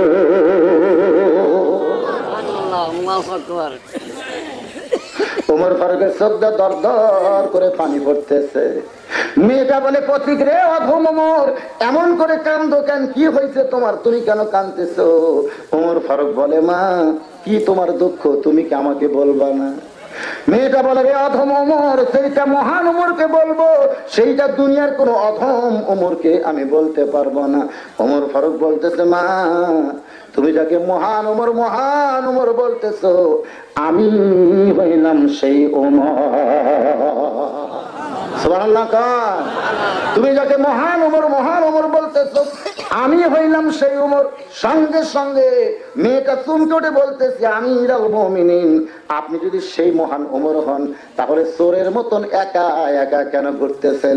আপনার সামনেও কোনো পুলিশ নাই, পিছনেও কোনো র্যাব নাই, একা একা কেন ঘুরতেছেন? আপনি তো জানেন গোটা পৃথিবীতে আপনার বহু শত্রু আছে, আছে না নাই? ভালো মানুষের শত্রু আছে না নাই? আছে, আছে, শত্রু আছে। তো ওমর ফারুকের জীবনে পড়ে দেখেন, তার মাথার দাম কিন্তু 200 লাল উট ঘোষণা করছিল রোম সম্রাট কাইসার। ঘোষণা করে দিল, ওমর ফারুকের মাথা যদি কেউ কাটা দিতে পারে তাকে 200 লাল উট দেওয়া হবে। 200 লাল উট। সাদা উঠি কিনা যায় না, লাল উট তো বুঝতেছেন সোনার মতোর যার দাম। সেই সময় ঘোষণা করলো 200 লাল উট। রোমের একজন বীর বলতেছে, আমি ওমরের মাথা কাটা আপনার কাছে জমা দেব। রোমের বীর ওমর ফারুকের মাথা কাটার জন্য মদিনাতে আইছে। মদিনাতে এসে একজনকে জিজ্ঞাসা করতেছে, তোমাদের প্রেসিডেন্ট ওমর কোন জায়গায়? মদিনার লোকটা বলতেছে, আমাদের কোনো প্রেসিডেন্ট নাই তো, আমাদের একজন আমির আছে। ওই কোন জায়গাটা তুমি জানে, আমি কোন জায়গাটা আছি? আমি রোমের বীর চিন্তা করে, তো পাগলা রে, এ পাগলা কয় কি? যার ভয়ে রোম সম্রাট কাইসার জগে জগে পানি খায়, আর ই কয় কি আমাদের কোনো প্রেসিডেন্ট একটা আমির আছে, ওমর পাগলা। কি পাগলা? কখন কোন জায়গা যাবে ওর খবর কে নেয়? তবে ওই আমাকে খবর নেয়। আসলে পাগলের মতন যে কখন কোন জায়গা যায় ওর খবর কে নেয়, তবে ওই আমাকে খবর নেয়। রোমের বীর কিছু দূর যাওয়ার পরে একজনকে জিজ্ঞাসা করে, রে মদিনার মানুষ, তোমাদের প্রেসিডেন্ট ওমরের বাড়ি কোন জায়গায়? মদিনার লোকটা বলতেছে, আমাদের কোনো প্রেসিডেন্ট নাই, তবে আমাদের একজন আমির আছে। এখন কোন জায়গায় আছে আমি বলতে পারবো না, তবে আমি কোন জায়গায় আছি তাকে জিজ্ঞাসা করলে বলতে পারবে। রোমের বীর কয়, আগেরটা ছিল আধা পাগলাই তো পুরা পাগল, কি কয়? আসলে আমি একজন পাঁচ ফিরের এক লোক একজনকে বলছে যে আপনার বাড়ি কি হুজুরের বাড়ির কাছে? আমার এলাকার মানুষ তো আমার খুব ভালোবাসে, তো বলতেছে না না, হুজুরের বাড়ি আমার বাড়ির কাছে, হুজুরের বাড়ি হলো আমার বাড়ির কাছে। আর ওরা বলতেছে আপনার বাড়ি কি হুজুরের বাড়ির কাছে? তুই বুঝাইছে না না, হুজুরের বাড়ির কাছে আমার বাড়ি হবে কেন? আমার বাড়ির কাছেই হুজুরের বাড়ি। আসলে আমি পরে আইছি, মুরব্বী আগে আইছে, তাহলে আমার বাড়ি তো পরে হচ্ছে। ধরে কোন কথা ঠিক কিনা? কথা ঠিক বলে নাই তো। বলতেছে আমি তার খোঁজ করবো কেন? সে আমার খোঁজ করে, তা জিজ্ঞেস করো, আমি কোন জায়গাতে সে হয়তো বলতে পারবে, কিন্তু এখন উমর কোন জায়গাতে আমি জানি না। রুমের বীর বলে আল্লাহ কি পাগলের দেশে আসলাম, ওই খ্রিস্টান ইহুদেরাও কিন্তু আল্লাহ কয়, হিন্দুরাও কিন্তু পেলাত করলে আল্লাহ কয়। ধরে এখন কি কয়? আমি যখন কাঁদিয়ে পড়ে গাড়ি থিয়া, আমি যখন মাপ না বাড়ি দুবনার ওই পরে যাচ্ছিলাম, গাড়িতে নৌকা চড়ছি, আল্লাহর কি কাম, আকাশে ম্যাক করে ঝড়, আমার পাশে দুইজন হিন্দু বলতে যে হুজুর আদান দেন তো, আদান দেন তো। আমি বললাম কেন আদান দেবো কেন? ভগবান ভগবান করবো, বুঝতেছেন না হুজুর, আমাকে ভগবান সব পারে না, তাহলে ঝড় বৃষ্টি এগুলো আপনাকে আল্লাহ পারে, আদান দেন। আমার সাথে হাফেজ সাহেব ছিল, মারো আজান। নৌকার উপরে ধর আজান দিল, কিছুক্ষণ পরে ঝড় বন্ধ হলো। আমি তুই হিন্দুকে বললাম ভাই এখন বলেন তো কোন দিকে চাই? হুজুর আসলেই তাই, আমাদের ভগবানের কোনো পাওয়ার নাই, ওরা খেলাপ করলে আল্লাহ কয়। ধরে কারণ কয় কি কয় না? রুমের বীর বলতেছে এমন একটা দেশে এলাম, এই দেশের সবাই পাগল। কিছু দূর যাওয়ার পরে আরেকজনকে জিজ্ঞাসা করতেছে তোমাদের প্রেসিডেন্ট উমরের বাড়ি কোন জায়গায়, তুমি কি তার বাড়ির খবর দিতে পারো? লোকটা বলতেছে আমাদের কোনো প্রেসিডেন্ট নাই, তবে আমাদের একজন আমির আছে, সে বাড়ি ওই জায়গায় থাকলো, তার বাড়ি না, ওই যে একটা গাছ দেখতেছে দুপুর বেলায়, ওই গাছের ছায়ায় আমাদের আমির উমর ঘুম পাড়ে। রোমের বীর চিন্তা করে বাড়ি থাকার সময় নাই, তবে মাঝে মধ্যে দুপুর বেলায় ওই গাছের ছায়ায় ঘুম পাড়ে। রোমের বীর খুব খুশি হয়ে মনে মনে ভাবতেছে যে বাড়ির মধ্যে ঘুমায় না, র্যাব পুলিশ রাখে না, গাছের ছায়ায় ফাঁকা জায়গায় ঘুমায়, তার মাথার দাম একটা দুম্বাই যথেষ্ট। 200 লাল উট কেন ঘোষণা করলো? যার কোনো পুলিশ নাই, র্যাব নাই, ধরে কোন কি নাই? বাগানের রোমের বীর গাছের ডালে বসে আছে। দুপুরের কিছু আগে ওমর ফারুক একজন কুলি মজুরের মতন সাধারণ একটা চাদর গায়ে দিয়া ওই গাছের ছায়ায় গিয়া চাদরখানা বিছাইয়া এই ডান হাতখানা বালিশ বানাইছে। এই ডান হাতখানা বালিশ বানাইয়া কাবার দিকে মুখ করে আল্লাহুম্মা বিইসমিকা আমুতু ওয়া আহইয়া এই দোয়াটা পড়ে যেই মাত্র দোয়া শেষ, সঙ্গে সঙ্গে ঘুমটা শুরু হয়ে যায়। কারণ তারা আল্লাহর বান্দা হবে, তাদের ঘুমানোর আগে কোনো টেনশন হবে না, তারা শুধু দোয়া পড়বে আল্লাহুম্মা বিইসমিকা আমুতু ওয়া আহইয়া। এই ঘুমটা দেওয়ার মালিক হলো আল্লাহ, চেতন করার মালিক কে? দোয়া পড়াও শেষ, ঘুমটা ধরাও শুরু। আর আমাকে এখনকার মেম্বররাও ঘুম পাড়ে রাখতেছে না, খালি গভীর রাত্রে যদি জুতের শব্দ পায় মেম্বার বউ চাপে ধরছে। বউটা কি গো মহব্বত লাগে, নারী মনে হয় র্যাব পুলিশ আসতেছে রে, এই শব্দ তো বউ মনে করতে আমার কেমন চাপে ধরছে, চাপে ধরেনি র্যাব পুলিশের ভয়, গুম মেরে খাতে দেয়। আপনার জানলে এলাকায় দেখেন না, আমাদের এলাকায় দেখছি এই গম দেওয়ার সময়, ভিজিয়ে কাঠের গম দেওয়ার সময় মিলিটারি পাঠাতে হয়। চেয়ারম্যান তুমি হলে প্রতিনিধি, তোমার গম মাপার সময় মিলিটারি রাখবি, মানে মারে মারে মারে। এখন মিলিটারি সারা ঠিক মতো পাঠা হচ্ছে না। কুরবানির গোস্ত ডালি বল্লা দেয় মাপে, কিন্তু চাউল মাপে বালতি দিয়ে, কি দিয়ে না আপনাকে জায়গা নাই তো। আল্লাহর বান্দার একটু খেয়াল করবেন, উমর ফারুক পৃথিবীর খলিফা লিফাফ, সুবহানাল্লাহ কোন।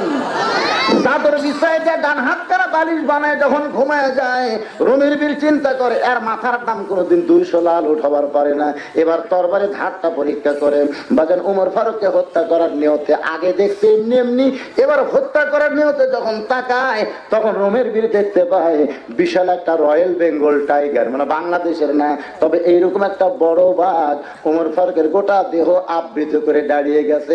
ওই বাঘটা মাথা বেঁকা করে ওই রুমের বীরের দিকে তাকাইছে, মাথা বেঁকা করে যেই মাত্র তাকাইছে বাঘের চোখের লাল লেজেহান শিকাব ওই রুমের বীরের কলিজার মধ্যে ঢুকে যায়।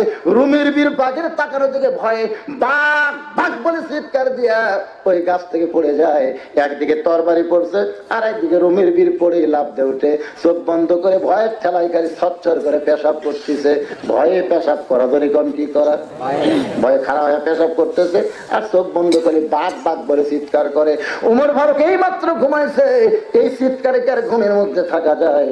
চোখ মেরে তাকে দাঁড়ায় পেশাব করতেছে আর চোখ মুখে বন্ধ করে শুধু বাঘ বাঘ বলতেছে। উমর ফারুক ধমকেতে বলে এই পাগল, আমার মনে হয় তুমি মদিনার মানুষ না, আমার মনে হয় তুমি মদিনার মানুষ না, কারণ মদিনার মানুষ পেশাব করা কেমনে লাগে এটাও জানি। সুবহানাল্লাহ না কেন? মুসলমানের পায়খানা দেখে বোঝা যায়, যেটা মুসলমানের পায়খানা এটা কাফেরের পায়খানা দেখে বোঝা যায়, বলবা না? মুসলমানের পায়খানার সাইজ আছে, মুসলমানের পেশাবের সাইজ আছে।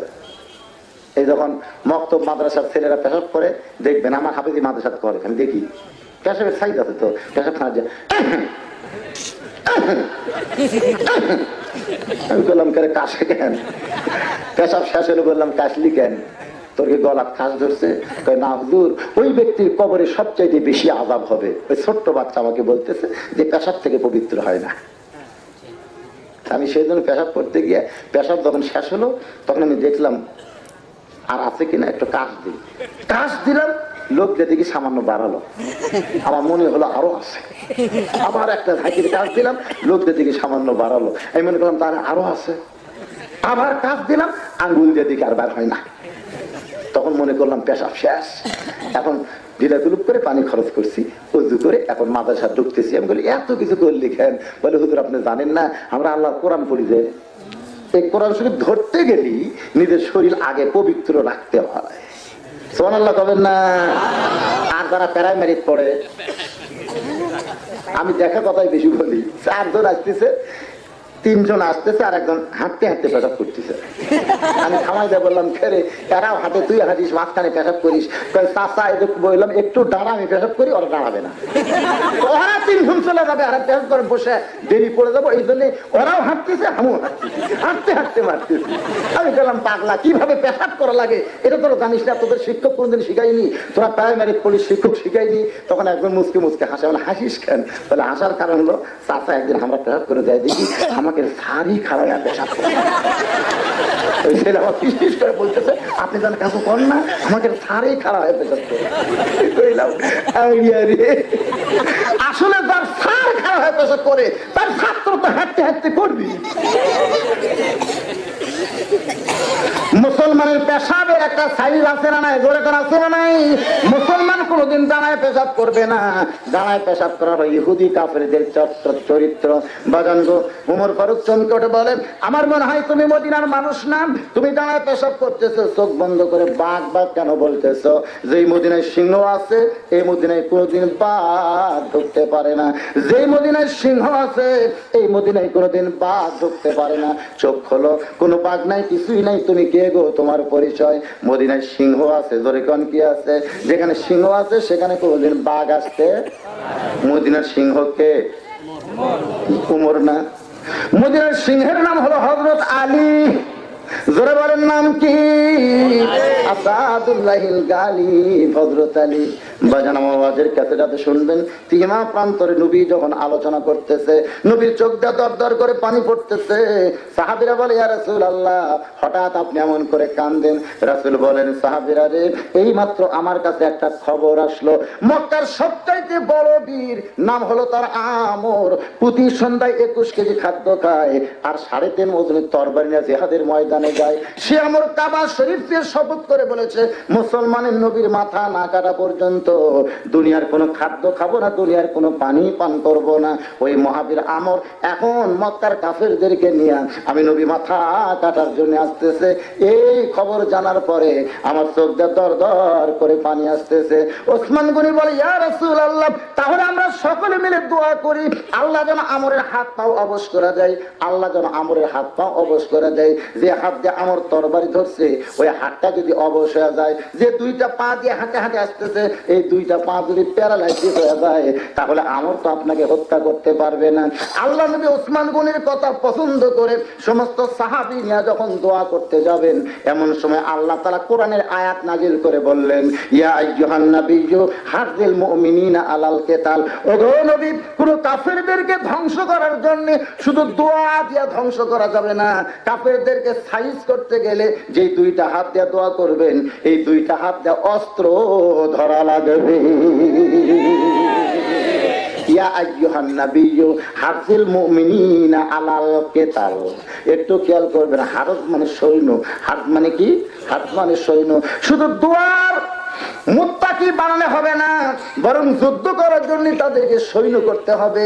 এই আয়াত যখন নাজিল হয়ে গেল, নবী বললেন, সাহাবীরা রে, তোমাদের মধ্যে কেউ কি আসো বাবা, ওই মহাবীর আমর আমি নবীর কাছে আসার আগে তার সামনে তোমরা দাঁড়াতে পারবে? তোমাদের মধ্যে এমন কে কেউ আসো? এমন সময় 11 বছরের একটা কিশোর বাচ্চা, নাম হলো তার হযরত আলী, ধরে বলেন নাম কি? পিছন দিক থেকে দাঁড়িয়ে বলে, ইয়া রাসূলুল্লাহ, আমি ওই মহাবীর আমরের সামনে দাঁড়াবার চাই, আমি ওই মহাবীর আমরের সামনে দাঁড়াবার চাই। আল্লাহ রাসূল বলেন, এজলেস, তুমি বসো, কারণ তুমি ছোট্ট মানুষ বলে তুমি বোঝো না। তুমি কি আমরকে চেনো, যে আমর প্রতি সন্ধ্যায় 21 কেজি খাদ্য খায়, 3.5 ওজনের তরবারি যুদ্ধে যায়? ওই আমরের সামনে তুমি দাঁড়াবার চাও, তুমি কি আমরকে চেনো? হযরত আলী মুস্কি মুস্কি হাসের বলে, নবীজি, আমরকে চিনার আমার দরকার নাই, আমরকে জানারও আমার দরকার নাই। আল্লাহর ঈমান আমার ভিতরে, নবীর আদর্শের পাওয়ারে শুধু আমর না, পৃথিবীর তামাম বাতিলের সামনে আমি আলী দাঁড়াবার চাই। লিল্লাহি তাকবীর। আল্লাহর ঈমান আমার ভিতরে, নবীর আদর্শের পাওয়ারে পৃথিবীর তামাম বাতিলের সামনে আমি দাঁড়াবার চাই। আপনারা বলেন তো, নবীর আদর্শের একটা পাওয়ার আছে না নাই? আছে। কি পাওয়ার? ঢাকা থেকে একজন আমাকে বলতেছে, হুজুর, নবী নিয়ে খুব বিপদে আছি, নবী নিয়ে খুব বিপদে আছি। আমি বললাম, তোমার বাড়ি ঢাকায়, নবীর বাড়ি মদিনায়, বিপদ কেমনে হলো ভাই? বলে, হুজুর, এই যে নবীর মহব্বতে মাথায় টুপি দিছি, নবীর মহব্বতে মুখে দাঁড়িয়ে রাখছি, এখন রাস্তা বের হলেই আমার সন্দেহ করে, আমার ধরে কাছে কোন দল, আমার সামনে তাদের টুপি নাই, দাড়ি নাই, ওরা কোনোদিন ধরাও পড়ে না, কিছু জিজ্ঞাসা করে না, কিন্তু আমার দেখলি সন্দেহ করে। হুজুর, আমি কি করি? বাঁচার চেষ্টা কর, কি করবি আর? 10 দিন পরে মোবাইল করে বলতেছে, হুজুর, আর কোনো বিপদ নাই। বিপদ কেমনে গেল ভাই? বলে, টুপি খুলে আপাতত পকেটে রাখছি আর দাড়ি কামাইছি হুজুর, আর আমার কেউ কিছু কয় না, চলছলা। তার মানে কি বোঝা গেল? নবীর প্রতি দরুদ পড়ো, নবীকে সালাম করো, কোটিবার করো, 100বার করো, তোমার কোনোই বিপদ হবে না। কিন্তু নবীকে আদর্শ হিসাবে, সুন্নাত হিসাবে গ্রহণ করো, পদে পদে বিপদে পড়বা। ধরে কোন কথা ঠিক? নবী যদি পড়ে, আমরা পড়বো না ভাই? কেউ যদি কয় আমি নবীর কাম করি, নবীর দল করি, কিন্তু আমার কোনোই বিপদ নাই, তাহলে বুঝবেনই ভুয়া কথা, এটা কোন আসল কথা না। আল্লাহর বান্দার একটু মনোযোগ দিয়ে শুনবেন। হযরত আলী বলতেছেন, ইয়া রাসূলুল্লাহ, আল্লাহর ঈমান আমার ভিতরে, নবীর আদর্শের পাওয়ারে শুধু আমর না, পৃথিবীর তামাম বাতিলের সামনে আমি আলী দাঁড়াবার চাই। সঙ্গে সঙ্গে নবী ডাক দিয়েছে, আয় রে আলী, আয়, তুই আমার কাছে আয়। হযরত আলী যখন নবীর কাছে, নবী আলীকে বুকের মধ্যে নিয়ে কপালে একটা চুমা দিয়ে বলতেছে, আলী রে, শিষ্য শিশুকালে মইরা গেছে মা, গর্ভে থাকতে মরছে পিতা, নবী চোখে দেখলেন না। সবাই বলেন, শিশুকালে মইরা গেছে মা, গর্ভে থাকতে মরছে পিতা, নবী চোখে দেখলেন না। আমায় কে করিবে লালন পালন, আমায় কে দিবে সান্ত্বনা, এই দুনিয়ার বড় এতিম নবী ছিলেন একজনা। আলী রে, তোর বাবা হলো আমার আপন চাচা। আলী, তোর বাবা আমাকে লালন পালন করেছে।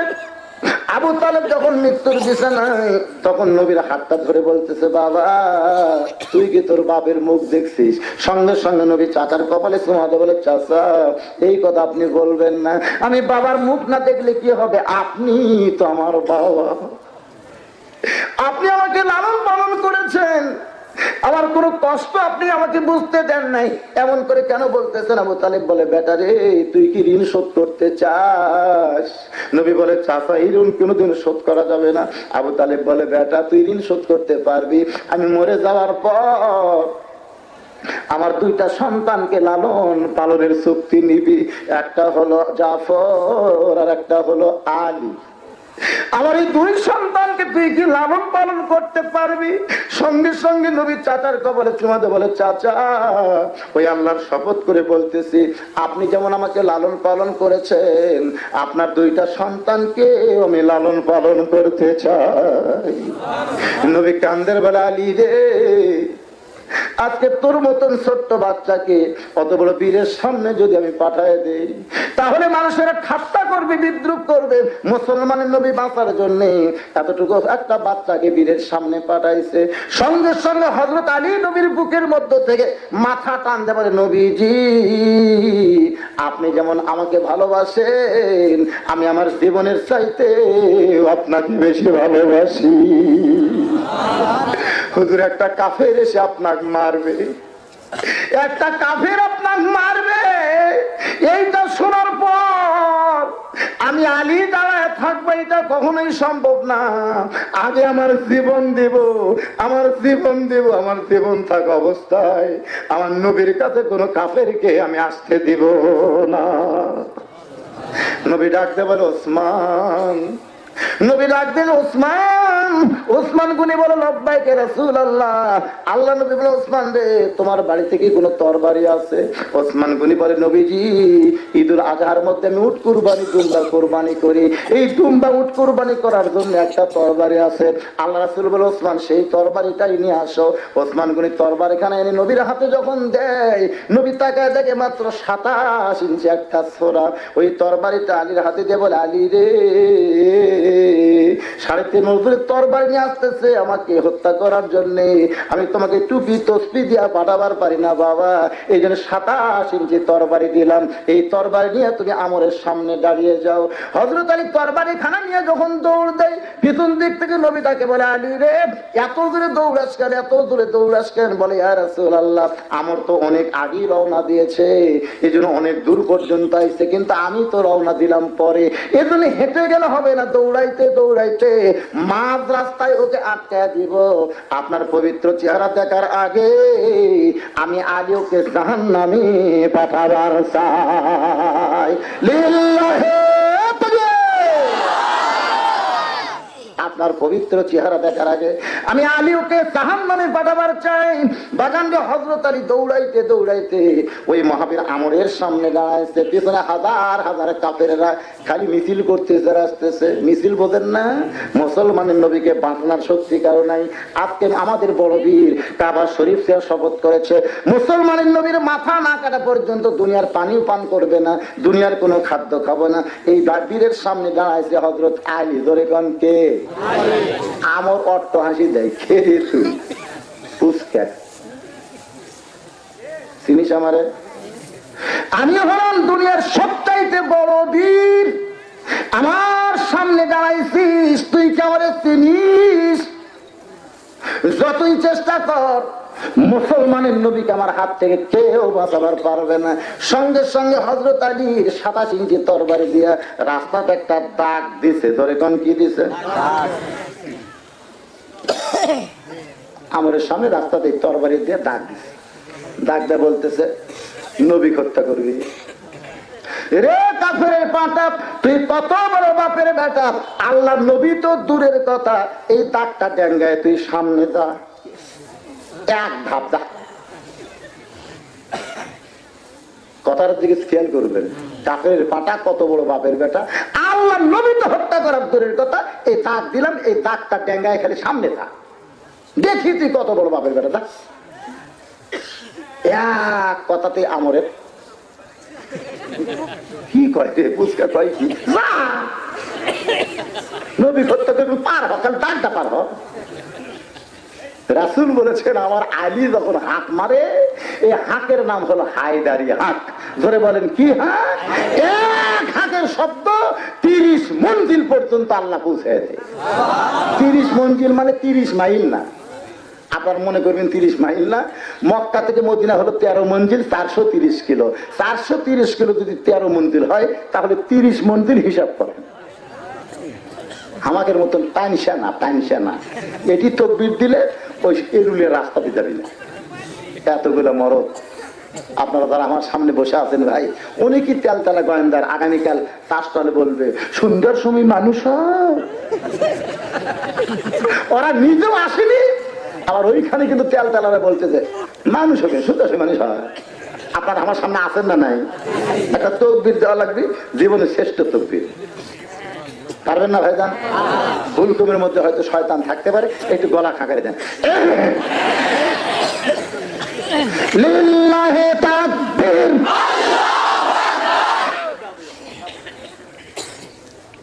ওই দিকে দেখেন, বসতে বসতে দাঁড়িয়ে গেল সব। আপনারাও দেন তো, যারা দাঁড়িয়ে আছেন তারাও দেন, কারণ জন্মিলেও তকবীর, মরলেও তকবীর। ধরে গান কথা ঠিক কিনা? জন্মানোর সময় আজান হয়নি, ধরে গান হয়নি। আবার যখন লাশ হয়ে যাবো খাটনিতে, তখন লাশটা সামনে নিয়েও আবার তকবীর শোনায় দিবে। তাহলে তকবীর আমাদের দেওয়ার দরকার আছে না নাই? লিল্লাহি তাকবীর। আল কোরআনের আলো, কোরআন হাদিস যেখানে, দুনিয়ার মুসলমান। আলহামদুলিল্লাহ, আলহামদুলিল্লাহ। আমরা 20 দল 14 দল বুঝি না, আমরা সব মুসলমান এক সবার চাই। ধরে গান কথা ঠিক কিনা? আমরা ভিতরে সকলে এক, ভিতরে কিন্তু আমরা সবাই এক। মসজিদের মধ্যে ঢুকে থাকেন, আওয়ামী লীগ, বিএনপি, জামাত ইসলাম, জাতীয় পার্টি এক কাতার হচ্ছে, এক কাতার। এক কাতার হচ্ছে না? আপনি কি দেখছেন কোনোদিন যে আওয়ামী লীগ সামনে, বিএনপি 2 নম্বর, জাতীয় পার্টি 3 নম্বর, যুদ্ধ অপরাধী জামাত 4 নম্বর, এরকম কোন কাতার আপনারা দেখছেন? বরং একই কাতারের মধ্যে আওয়ামী লীগ, জামাত, বিএনপি সব খালি কাতার সোজা করতেছে। যদি আওয়ামী লীগ তার এগুলো সামনে যায়, জামাত ইসলামে টান দেখে লাইনও তাই, কাতার বুঝি না, সামনে যাস লাইনও তাই। কোনোদিন আওয়ামী লীগ ঘুতেও দিল না, তুই যুদ্ধ অপরাধী, তুই টানিস কেন? কারণ সকলেই জানে ওটা হলো ভিতর, আর ভিতরের মধ্যে কোনো দলাদলি নাই, আমরা সবাই এক দল। ধরে কোন ঠিক কিনা ভাই? আমরা কোরআনের ভিতরে, মাহফিলের মধ্যে কয় দল? এই জন্য এক দল হয়ে আমরা আল্লাহর কাছে বলবো, দুনিয়ার মুসলমান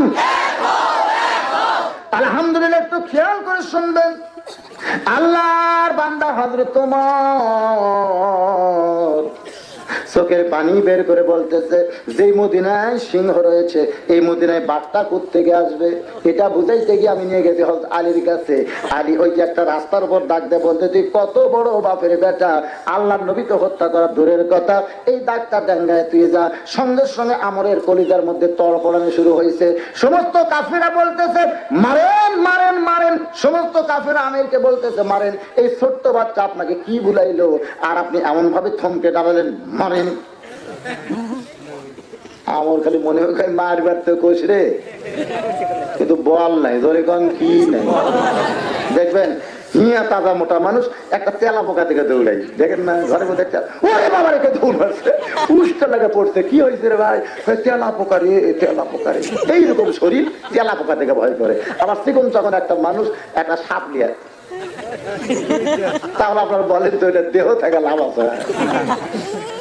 কাফেররা হলো হিয়া মোটা শক্তিশালী, খালি একবার তেলা পোকা দেখান দৌড়ে মুসবি না। কারণ ইমাম গাজ্জালি বলেছেন কাফেররা হলো বরযাত্রী আর মুসলমান হলো বর। এই দুনিয়ার কাফেররা হলো বরযাত্রী আর মুসলমান কি বর। বর বর বোঝেন না? বর আছে বলে কিন্তু বরযাত্রীর খাওয়া আছে, বর না থাকলে বরযাত্রীর কোনোদিন খাওয়া নেই। আপনারা দেখবেন, আপনারা খেয়াল করে দেখবেন, মধ্যে রাস্তা কোনোদিন যদি বর বলে ভাই মেয়েটা আমার পছন্দ না, আমি আর যাবো না, বরযাত্রী কয় না আমরা যখন বাইরে হয়েছি আমরা ফেরত যাচ্ছি না, আমরা রওনা দিলেন। মেয়ে পকের বাড়িতে গেছে, মেয়ের বাপ খালি খুঁজতেছে। যাত্রীরা বলে কি খোঁজেন? বরযাত্রী বলে কি খোঁজেন? বলে তাক খুঁজতেছি, তাকে পাচ্ছি না। পাবেন কোথেকে? মধ্য রাস্তা থেকে পালাই গেছে। কিন্তু আমরা তো পলাইনি, খাবার দেন। মেয়ে পক্ষ কয় বর পলাতে, তোমরা পলাওনি? না, খাবার দেন। খাওয়া একটা হবি, সে না হলো পিটন খাওয়া।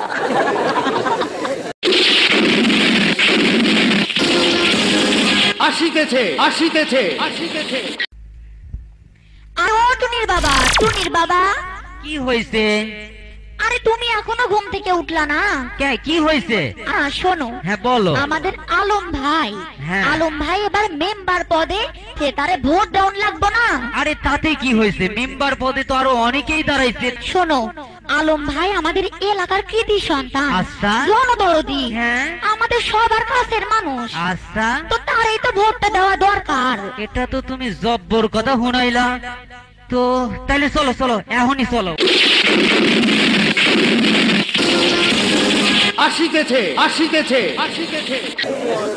আমার বিয়ের অনুষ্ঠানে দেখবেন বর বিয়ে বরযাত্রী যখন যায়, আপনারা বলেন তো বরের খাওয়া আর বরযাত্রীর খাওয়া কি সমান হয়?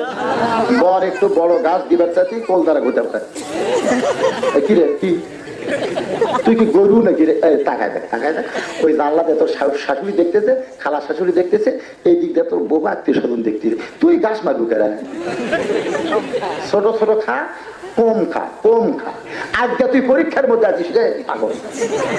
ওরা দেখাচ্ছে, ওরা তো খাবি রে, ওর কিন্তু শেষ খাওয়া। ওরকে খাওয়া হলো শেষ খাওয়া, আর তোর হলো শুরু। আগামী কাল ওর আসুক তো খাবার খাবি, আর তুই খালি আসে দেখ কি খাবি রে। আজকে তুই পরীক্ষার মধ্যে আছিস, কম খা। মুসলমান হলো দুনিয়া পরীক্ষার জায়গা, কম খাও, তোমাকে খাওয়া শুরু হবে জান্নাতে। আর কাফের বেঈমানের শেষ খাওয়া, খাইয়া যা, মরার সাথে সাথে জাহান্নামে যাওয়া লাগবে। দেখতে না, এই জন্য মুসলমানের পরীক্ষা আছে, মুসলমানের বিপদ আপদ মুসিবত আছে। বর থাকলে যেমন বরযাত্রীর খাওয়া হয়, মুসলমান যতদিন থাকবে দুনিয়ায় আল্লাহ কাফের বেঈমানদেরকে খাওয়াবে। যেদিন দুনিয়াতে মুসলমান থাকবে না, আল্লাহর সেদিন দুনিয়া রাখবে না, গোটা দুনিয়া আল্লাহ ধ্বংস করে দিবে। ধরে গান গাটা ঠিক না? সমস্ত কাফেরা বলতেছেন মারেন। এমন সময় আমর কি করবে?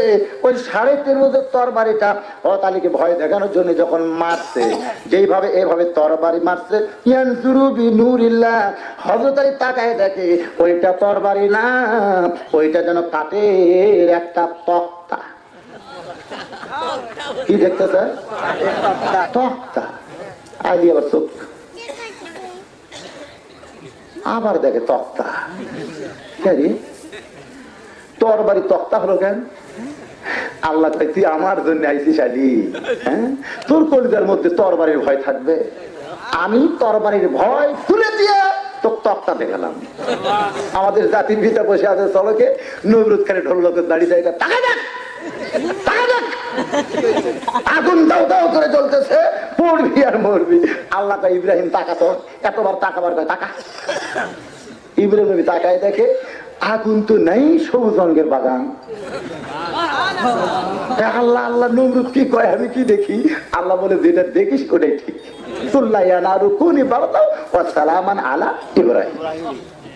তিন দিকে ফেরাউন ঘেরাও করে বলতেছে, মুসা রে, পলানোর মতন কোন রাস্তা নাই, যেই দিকে যাবি সেই দিকে পিটন খাবি। একদিকে ফাঁকা আছে, ওইদিকে আমরা নাই, ওইদিকে নীল দরিয়া আছে, ওইদিকে নীল দরিয়া আছে, গেলি তুই চুবড়ে মরে যাবি। আল্লাহ বলে মুসা তাকাও। মুসা নবী তাকায় দেখে নীল দরিয়াকে আল্লাহ 12টা রাস্তা বানাইছে। আবার আল্লাহ যদি নীল দরিয়াকে রাস্তা বানাবার পরে, যদি আগুনের চুলাকে শান্তির বাগান বানাবার পরে, আমার সে আল্লাহ তরবারিকে তক্তা বানাবার পারে কি না? জোরে কর। আমার সে আল্লাহ আছে না নাই? আমার সে আল্লাহ অ্যাটম বোমাকে, হাইড্রোজেন বোমাকে মিষ্টি বাঙ্গি তরমুজ বানাবার পারে কি পারে না? অবশ্যই পারবে। তবে আমাদের শর্ত হলো বের হওয়া লাগবে। আলী কিন্তু বের হচ্ছে, ইব্রাহিম নবী কিন্তু বার হয়েছে, মুসা নবী কিন্তু বার হয়েছে। ঘরের মধ্যে থাকলে অ্যাটম বোমা আইসা বোম হয়ে যাবে, কিন্তু রাস্তার যখন বার হবেন আল্লাহর জন্য, তখন বোম ফুটবে না, আল্লাহ বোমকে বাঙ্গি তরমুজ বানায়া দিবে। কিন্তু শর্ত হলো বার হওয়া লাগবে, লুকা থাকলে হবে না। বাড়ান লাগবে, বাড়াবেন না? হুজুর বাড়াবো না, হুজুর বাড়াবো না। বাড়াই কখন? যখন ঝাঁকি দেয় করে কোন কথা নেই। সেদিন ফেসবুকে দেখলাম ভূমিকম্প কত আগে আছে। ওরে বাবা, আজান দিলে বাড়াই না, ল্যাপের মধ্যে থাকে না। আগে ছিল 3.5 হাত, যেই ফজর আজান শুরু হচ্ছে একেবারে বাবা 2.5 হাত, বাবা 2.5 হাত জিলাই তিরপি আছে ল্যাপের মধ্যে। বারাস কে বারাস কে ফজর আজান দিলে 1 শয়তানও বাড়ায় না। ভূমিকম্প থাকি বাড়ছে তার হেকাল আল্লাহ করতেছে, তোর কে বললি ভূমিকম্প রে? কি কোন আল্লাহ বার করে ভারতে পারে না? বললাম ভারতে পারে না ভাই। আল্লাহ একটু সবুজ সংকেত দিচ্ছে, তবে সামনে রেড সিগন্যাল আছে। এই জন্য আমাদের সকলকে একটু তৈরি হওয়া লাগবে। ভাইজান, আপনারা কি মন খারাপ করতেছেন? আমি যখন বগুড়ার বাহির বাস করতে যাই তখন কিন্তু এমন করে বলি না, তখন চিন্তা করি ওইটা হলো আমার বাহির ডিস্ট্রিক্ট, কিন্তু আমার নিজের হোম ডিস্ট্রিক্টে, নিজের এলাকায় আমি যদি 2-1টা কথা কড়া বলি, মনে করবে এটা কথা কড়া না, আপনাদের মহব্বত করি, আপনারা আমাকে মহব্বত করেন, এই জন্যই কিন্তু বলতেছি। কি মন খারাপ করতেছেন? আল্লাহর বান্দারা একটু মনোযোগ দিয়ে শুনবেন। যখন তক্তা দেখতে পাই, সঙ্গে সঙ্গে হযরত আলী 27 ইঞ্চি তরবারি নিয়ে লাফ মারছে। এই লাফের নাম হলো ফ্লাইং কিক। জোরে কর, নাম কি? প্যালান্টিক না, লং জাম্প, হাই জাম্প, বুঝেন না? লং জাম্প সোজা মারো, হাই জাম্প উপর দিকে যাও। কারণ প্রত্যেকটা যুবককে, এখন যারা যুবক আছে এখানে, তোমাদের সকলকে long jump, high jump, flying kick, বুক ডাউন, হাত মারা, পাও মারা, এগুলো শেখা লাগবে। কিন্তু তোমরা শিখবে না তো, রাত 12টা পর্যন্ত যায়, কতগুলা ক্যারাম বোর্ড মারতে যায়, কতগুলা শালারা 17-18টা বাতি জ্বলে দিয়ে রাত 1টা পর্যন্ত র্যাকেট খেলতেছে। 1টা পর্যন্ত র্যাকেট খেলে ওই যা শুধিছে, ওই আর ফজরত ওঠে, ওই 8টার সময় উঠে বেড়াস মারতেছে। যারা ফজরের সময় ওঠে না, যুবক ছেলে 8টার সময় উঠে বেড়াস মারে, সব কয়টার বউ থাকবি না, ধ্বজভঙ্গ হবি, ধ্বজভঙ্গ হবি। আমি তো বলতেছি ধ্বজভঙ্গ হয়ে যাবি। হাসতেছেন কে? আর যারা ফজর নামাজ পড়বে, ওযু করবে, ফজর নামাজ পড়বে, নামাজের পরে কমপক্ষে 1 কিলো দৌড়াদৌড়ি করবে, শরীরের সমস্ত ব্যায়াম বেঁধে আল্লাহ দূর করে দেবে। যেরকম সুবহানাল্লাহ। হ্যাঁ, ঘুমানোর সাইজ নাই মুসলমানের বাচ্চা। 1টা পর্যন্ত র্যাকেট খেলে, ক্যারাম বোর্ড খেলে, 8টা পর্যন্ত ঘুম পাড়ায়। মুসলমানের সন্তান আমরা, ধরে কোন কার সন্তান? আসসালাতু খায়রুম মিনান নাম শোনার পরে আমাদের কিন্তু ঘুম পাড়া চলবে না। মন খারাপ করো না যুবকেরা, একটু মনোযোগ দিয়ে কথাগুলো শোনো। আমি তোমাদের একজন কথা বলতেছি, হিতাকাঙ্ক্ষী হয়ে। হযরত আলী ফ্লাইং কিক করছে, এক লাফে তক্তার উপরে উঠছে। ওইটা কিন্তু আর তরবারি নাই, ওইটা হলো তক্তা। ধরে কোন ওইটা কি? তক্তার উপরে চড়ে ওই 27 ইঞ্চি তরবারি, আমরের ঘাড়ও হলো 27 ইঞ্চি, আমরের যে ঘাটটা আছে ওর মাপও হলো 27 ইঞ্চি, তরবারির মাপ হলো কয় ইঞ্চি? ওই 27 ইঞ্চি তরবারি দিয়ে 27 ইঞ্চির ঘাড়ে যখন লাগাইছে, সঙ্গে সঙ্গে একদিকে দেহ, একদিকে মস্তক বিচ্ছিন্ন হয়ে যায়। হযরত আলী চিৎকার করে বলতেছে, আমি মারি নাই, আমি মারি নাই, আমি মারি নাই। রাসূল বলে, আলী রে কি বলতেছো? বলে, হুজুর আমি শুধু ঘাড়ে ঠেকাইছি, খালি ঠেকাইছি হুজুর, কিন্তু 2 ভাগ কেমনে হলো? আল্লাহ রাসূল বলে, আলী রে তুমি শুধু ঘাড়ে ঠেকাইছো, বাদ বাকি কাজ আমার আল্লাহ করেছে। বাদ বাকি কাজ করছে কে? মাদান সমস্ত সাহাবীরা বলে হুজুর আমরা বুঝতে পারলাম না। রাসূল বলেন অবশ্যই তোমরা একদিন বুঝতে পারবে, অবশ্যই একদিন বুঝতে পারবে। ওই আলীর জীবনে দেখেন কামুজ দুর্গের দরজা হাতকা টান মারছে, যে দরজা খুলতে লাগে 70 জন, লাগাইতে লাগে 70 জন। সেই দরজা ঢাল বানা জিহাদের ময়দানে সমস্ত কাফের যখন ভয় পালায় যায়, আলীর ভিতরে একটা রাগ হয়েছে, দরজা ফাইলে দিতে 80 গজ দূরে গিয়ে পড়ছে। সাহাবীরা নবীর কাছে গিয়ে বলে ইয়া রাসূলুল্লাহ আজকের যুদ্ধে আলীর বীরত্ব। নবী বলে কি বীরত্ব? বলে কামুজ দুর্গের দরজা হাতকা টান মাইরা ওই দরজা ঢাল বানায় যুদ্ধ গাইছে, কাফেরা ভয়ে পালায় গেছে, ওই দরজা ফাইলে দিলে 80 গজ দূরে গিয়ে পড়ছে। এমন সময় হযরত আলী নবীর সামনে দাঁড়াইছে। নবী বলতেছে আলী রে তোমার কি কথা এরা বলতেছে? আলী বলতেছে হুজুর আপনার কি বিশ্বাস হয় না? নবী বলে কেমনি করলাম? বলে হুজুর হ্যাঁচকা টান মারলাম, ওইটা ঢাল বানালাম, কাফের পালায় গেল, এরপরে ফাইলা দিলাম 80 গজ দূরে গিয়ে পড়লো। আল্লাহ নবী বলতেছে আলী রে ওই দরজা কি তুমি আমার কাছে আনতে পারবে? আলী বলতেছে হুজুর আনতেছি, আপনি এখানে বসেন। রাসূল বললেন চলো যাই। আলী বলতেছে আপনি যাবেন কেন? দরজা আপনার সামনে আনতেছি। নবী বলে আলী রে চলো যাই। নবী আলীর সঙ্গে যাইতে যাইতে ওই দরজার পাশে গিয়ে বলে আলী এবার দরজাখানা তোলো। আলী দরজার কোনা টানতেছে, দরজা নড়ে না। হ্যাঁচকা টান মারে নিজে লড়তেছে কিন্তু দরজা নড়ে না, গোটা শরীর লড়তেছে কিন্তু দরজা নড়ে না। আলীর চোখ দরদর করে পানি পড়তেছে। নবী বলে আলী রে দরজা কেন নড়াবার পারতেছো না? আলী বলতেছে হুজুর আমি বুঝলাম না। আল্লাহ রাসূল বলে তোমাকে বুঝতে হবে, তুমি সেদিন বলেছিলে আমরের ব্যাপারে ঘাড়ে লাগাইছি, আর কে আমি মারি নাই, তাহলে কে মারছিল? আলী রে ওইটা তোমার মধ্যে রাখতে হবে কিয়ামত পর্যন্ত। তুমি যখন যুদ্ধ করতেছিলে তখন তুমি একলা ছিলে না, তোমার সঙ্গে আল্লাহ ছিল। তুমি যখন দরজায় হাত দিয়েছো তুমি একলা দেও না, আল্লাহর সঙ্গে থাকার কারণে ওই দরজা ঢাল বানাইছে। ওই দরজা যখন ফাইলা দিছে তুমি একলা ফাইলা দেও না, আল্লাহ তোমার সঙ্গে ছিল। আলী রে শুনে নাও, কিয়ামত পর্যন্ত যারা আল্লাহর সৈনিক হবে তারা শুধু একলা থাকবে না, তাদের সঙ্গে আমার আল্লাহ থাকবে। একলা থাকবেন না, আল্লাহ আছে না নাই? ধরে কোন আছে না নাই? রে মরতে মুজাহিদ মুসলমান একটু খেয়াল করেন। ওমর ফারুক চোখের পানি বের করে বলতেছে তুমি কে গো, তুমি কে? এবার রোমের বীর বলতেছে আমি হলাম রোম দেশ থেকে আইছি, আমি রোমের একজন বীর। ওমর ফারুক হাসাইলা, তুমি যে কাম করছিস এটা বীরের সাইজ। আসলে কাফের বীর তো এইরকমই। সুবহানাল্লাহ করেন না? একটু খেয়াল করেন তুমি কে? বলে রোম সম্রাট কাইসার মাথার দাম 200 লাল উট ঘোষণা করছে। ওই লাল উট পাওয়ার আশা আপনার মাথা কাটতেছি, তো কাটলে না কেন? বলে আপনি যখন ঘুমায় গেছেন এমন সময় একটা বাঘ এসে আপনার গোটা দেহ আবৃত করছে। ওই গাছের ডালের দিকে যেই মাত্র তাকাইছে তখন থেকেই তো আমার এই ব্যারাম ধরছে। সঙ্গে সঙ্গে ওমর ফারুক বলতে সামাইয়া তাওয়াক্কাল আলাল্লাহি ফাওয়াসবুহু, আল্লাহর প্রতি কেউ যখন তাওয়াক্কুল করে আল্লাহ তার বডিগার্ড হইয়া যায়। ওমর ফারুক বলে মা তুমি কি বলতেছো মা? আমিরুল মুমিনিন সুরের মতো একা একা চলতেছেন, আপনার সামনেও কোনো মানুষ নাই, পেছনেও কোনো মানুষ নাই। ওমর ফারুক বলে রে মেয়ে তোমার কাছে আমি জানতে চাই তুমি কোন দুঃখের দুঃখিনী মেয়ে? তুমি যে বলতেছো 6 দিন হলে আমাকে খুঁজতেছো, তোমার ভিতরে দুঃখ কি একটু শুনতে চাই। মেয়েটা বলতেছে আমিরুল মুমিনিন এখন বলতে আমার আর কোনো আপত্তি এই আপত্তি নাই, কিন্তু আমার একটা বিষয় আপত্তি। এই বক্তব্যের জন্য আমাকে বলছে হুজুর আপনি একটু বলবেন আমাদের ব্যাগ গুলো থাকবে, ব্যাগ যেন খালি না আসে। কয়েকটা ব্যাগ এরা কোন কোম্পানির থেকে দিছে। কোন কোম্পানিরা? এই ব্যাগ কোম্পানি কোটি গেল রে। এরা মনে করতেছে খেরে মাগরিব থেকে এসা, যখন আমি 8 ঘন্টা ওয়াজ না করতে এসার আহ্বান দিতে, তাই বলে এসা না। দেখেন আপনারা খেয়াল করে দেখেন মাগরিব থেকে আমি কতক্ষণ ওয়াজ করতেছি। আরো করবো, অসুবিধা আছে? হ্যাঁ ভাই জান এই ব্যাগ গুলো আগে কাম ছাড়েন তো। ব্যাগ গুলো কোথায় গেল? হ্যাঁ ব্যাগ গুলো রেডি? বাবা দৌড়া দৌড়ি না, টাকা না নিয়ে কেউ লড়বেন না। সবাই দেন বাবা, সবাই দেন।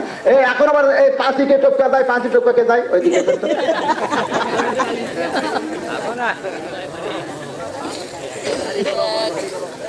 অনেকগুলো অতিথির নাম বিজ্ঞাপন আছে, কারণ সবগুলো অতিথি খালি কম পক্ষে 1 টাকা 1000 টাকা দিলেই কাম হয়ে যায়, কিন্তু মনে হয় আসেনি। এরা এমনি এমনি নাম দিচ্ছে নাকি আল্লাহ ভালো না। অতিথি ভাইয়ের আইসে না দিছে আবার অনেক সময় কাউন্টারে আদায় হয়, কাউন্টারে টিকিট যে বাসের কাউন্টারে আদায় হয়, বাসের মধ্যে ঢুকে আর টিকিট বেশি পাওয়া যায় না, কারণ কাউন্টারই টিকিট কাটে। এখন এই অতিথিগুলো কি কাউন্টারই টিকিট কাটছে নাকি? হ্যাঁ, একটু আপনাদের কাছে বললাম, অতিথি যারা তার 2,000-5,000 করে দিবেন, আমি একটু দোয়া করে দিব সকলের জন্য। আল্লাহ, একজন মা আমার কি নাম করলো তাহমিনা নাকি, একজন মা আমার 100 টাকা দান করেছে, আল্লাহ মায়ের দানকে কবুল করেন, আল্লাহ নেক নিয়ত নেকাটা করেন। শামসুন নাহার বেগম বাবা মার জন্য 500 টাকা করতে দান, আল্লাহ আমার মায়ের দানকে কবুল করেন, আল্লাহ নেক নিয়ত নেকাটা করেন, আল্লাহুম্মা আমিন। কবুল করো, কবুল করো মোদের কামনা, দানকারীকে দিবেন জান্নাত, আল্লাহ নিরাশ করবেন না। আর আপনারা সকলেই ব্যাগ পাঠিয়ে 2-1 দিবেন না, 100, 500, 1000 টাকা দিবেন না, মক্তব চলবে কেমনে? আপনারা আলু দেন, ধান দেন, এদের কাগজ কলম নিয়ে বসে আছে, তো বাকি দেন, যে হুজুর আলু হলে দিব, ধান হলে দিব, এরকম নিয়ত করেন। হাফেজ মাওলানা বাবা মার জন্য হাফেজ মাওলানা আকমাল হোসেন 200 টাকা দান করেছে, আল্লাহ তার বাপ মার কবরকে জান্নাতের টুকরা বানায় দেন, আল্লাহুম্মা আমিন। মহিলার মধ্যেও ব্যাগ আছে, আপনারা সকলে দিবেন ভাই, 10 পারেন, 20 পারেন, 50 পারেন, 100 পারেন, যেটা পারেন একটু দিয়ে দেন, আল্লাহ যেটাই দিবেন ওটা আপনার জান্নাতে যাওয়ার একটা উসিলা হয়ে যাবে। আল্লাহর হস্তে দান করবেন, দুনিয়ারই সম্পদ দুনিয়াতে রবে, ফকির হয়ে মানুষ কবরেতে যাবে। আমি দেখলাম যে তাবারক পাক করছে বাবা, হাবিবুর রহমান রুবেল 98,000, বাকি 12,000, 2-1 জনের মধ্যেই দিবে। তারপর এনার নামকে বিজ্ঞাপন আছে, মাশাআল্লাহ রে, হাবিবুর রহমান সাহেব 20,000 টাকা দান করলো, একটু দোয়া করে আল্লাহুম্মা আমিন। আল্লাহ তোমার বান্দার নামটা কত সুন্দর, হাবিবুর রহমান, দয়ালু আল্লাহর বন্ধু। এই নবীর এতিম মাদ্রাসায় 20,000 টাকা দান করছে, আমাদের কাছে দোয়া চাইছে, আমরা দোয়া করি বাপ মাকে সন্ধ্যার কবরে গেল, আল্লাহ তাদের কবরকে জান্নাতের টুকরা বানান, এই দুনিয়াতে দানবের খাতায় নামটা রেখে আখিরাতে আবু বকর রাদিয়াল্লাহর সঙ্গে তার জান্নাত দিন। আয় আল্লাহ তাআলা সমস্ত বিপদ আপদ মুসিবত থেকে হেফাজত করেন, শরীরটাকে সুস্থ রাখবেন, হায়াতে তাইয়্যিবা দান করবেন, বিরহমাতিকা ইয়া আরহামার রাহিমিন। শামসুন নাহার বেগম, ও যেটা বললাম, মা বাবার জন্য 500 টাকা দান করেছে, আল্লাহ কবুল কর। ভাইজান একটু যারা আদা শেষ ঝিলিকের মতন নামলার চলে গেল, এত তাড়াতাড়ি আদায় হয়ে গেল। দিছেন না দেন নাই? আপনারা দিছেন, মাশাআল্লাহ, আলহামদুলিল্লাহ, যা দিছেন এটা আখিরাতের একটা পাতে হবে। ভাইজান ইসমাইল হোসেন 500 টাকা দান করবে, আল্লাহ ইসমাইলের দানকে আল্লাহ আপনি কবুল করেন, আল্লাহুম্মা আমিন। কবুল করো, কবুল করো মোদের কামনা, দানকারীকে দিবেন জান্নাত, আল্লাহ নিরাশ করবেন না। আমার ভাইজান তো 10,000 টাকা দিবেন, আগামীকাল ইচ্ছেটা থাকছেন। এখন ওই আর একজন আমার ছোট ভাই সভাপতি সাহেব, না ছোট ভাই তো সভাপতি নয় রে, বড় ভাই সাইফুল ইসলাম ভাই আছে না নাই?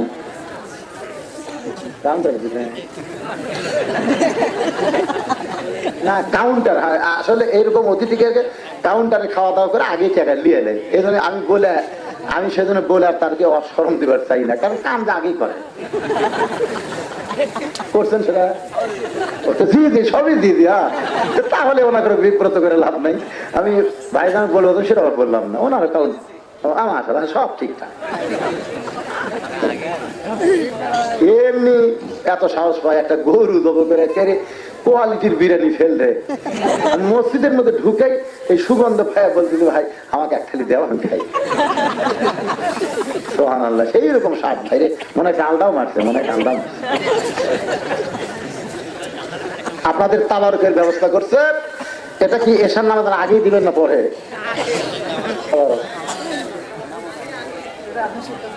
না সিদ্ধান্ত মানে আর বক্তা আছে, তাই আর বক্তা নেই, আর বক্তা নাই, আমি শেষ বক্তা। একটু মহব্বত কে দরুদ পড়েন, আল্লাহুম্মা সাল্লি আলা সাইয়্যিদিনা মাওলানা মুহাম্মদ ওয়া আলা আলি সাইয়্যিদিনা শফিআনা। নবীজির পিতা আব্দুল্লাহ নবীজির মাতা আমিনা নবীজির দুদুমা হালিমা নবীজির রওজা মদিনা ইয়া নবী সালামু আলাইকা ইয়া রাসূল সালামু আলাইকা ইয়া হাবিব সালামু আলাইকা সালাওয়াতুল্লাহ আলাইকা। মেয়েটা বলে, আমিরুল মুমিনিন, আমার বাড়ি হলো রোম দেশে, 6 বছর বয়সে ঈমান গ্রহণ করেছি। আমার বাবা খ্রিস্টান, আমার মা খ্রিস্টান, 14 গোষ্ঠী খ্রিস্টান। শুধুমাত্র ঈমান গ্রহণ করার অপরাধে রোমের বাদশা আমাকে জেলখানায় বন্দী করে রাখছিল। আজকে রোম পারস্য যখন দখল করেছেন, তখন রোম পারস্য আল্লাহর আইনে চলতেছে। আপনি জেলখানার দরজা মুক্ত করতে বললেন। জেলখানার দরজা যখন মুক্ত হয়ে যায়, তখন আমার তো কোনো আপন ঠিকানা নাই, কারণ আমার দাদা কাফের, বাপ কাফের, আমার মা কাফের। আমি একজন কাফেরদের বাড়িতে মুসলমান কেমনে যাই?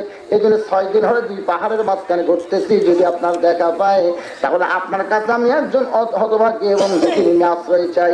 ওমর ফারুক বলতেছে, মা, আমি তোমাকে আশ্রয় দিব না, বরং ইসলাম মানুষকে অধিকার দেয়। বলে কর না সুবহানাল্লাহ। আসলেই তো তাই, ইসলামে মানুষের কিন্তু আশ্রয় নাই, ইসলাম মানুষকে অধিকার দেয়। অধিকার, অধিকার আছে না নাই? কি অধিকার? অধিকারটা হলো, খেয়াল করবেন, আজকে ধনীর সম্পদ, গরিবের অধিকার আছে না নাই?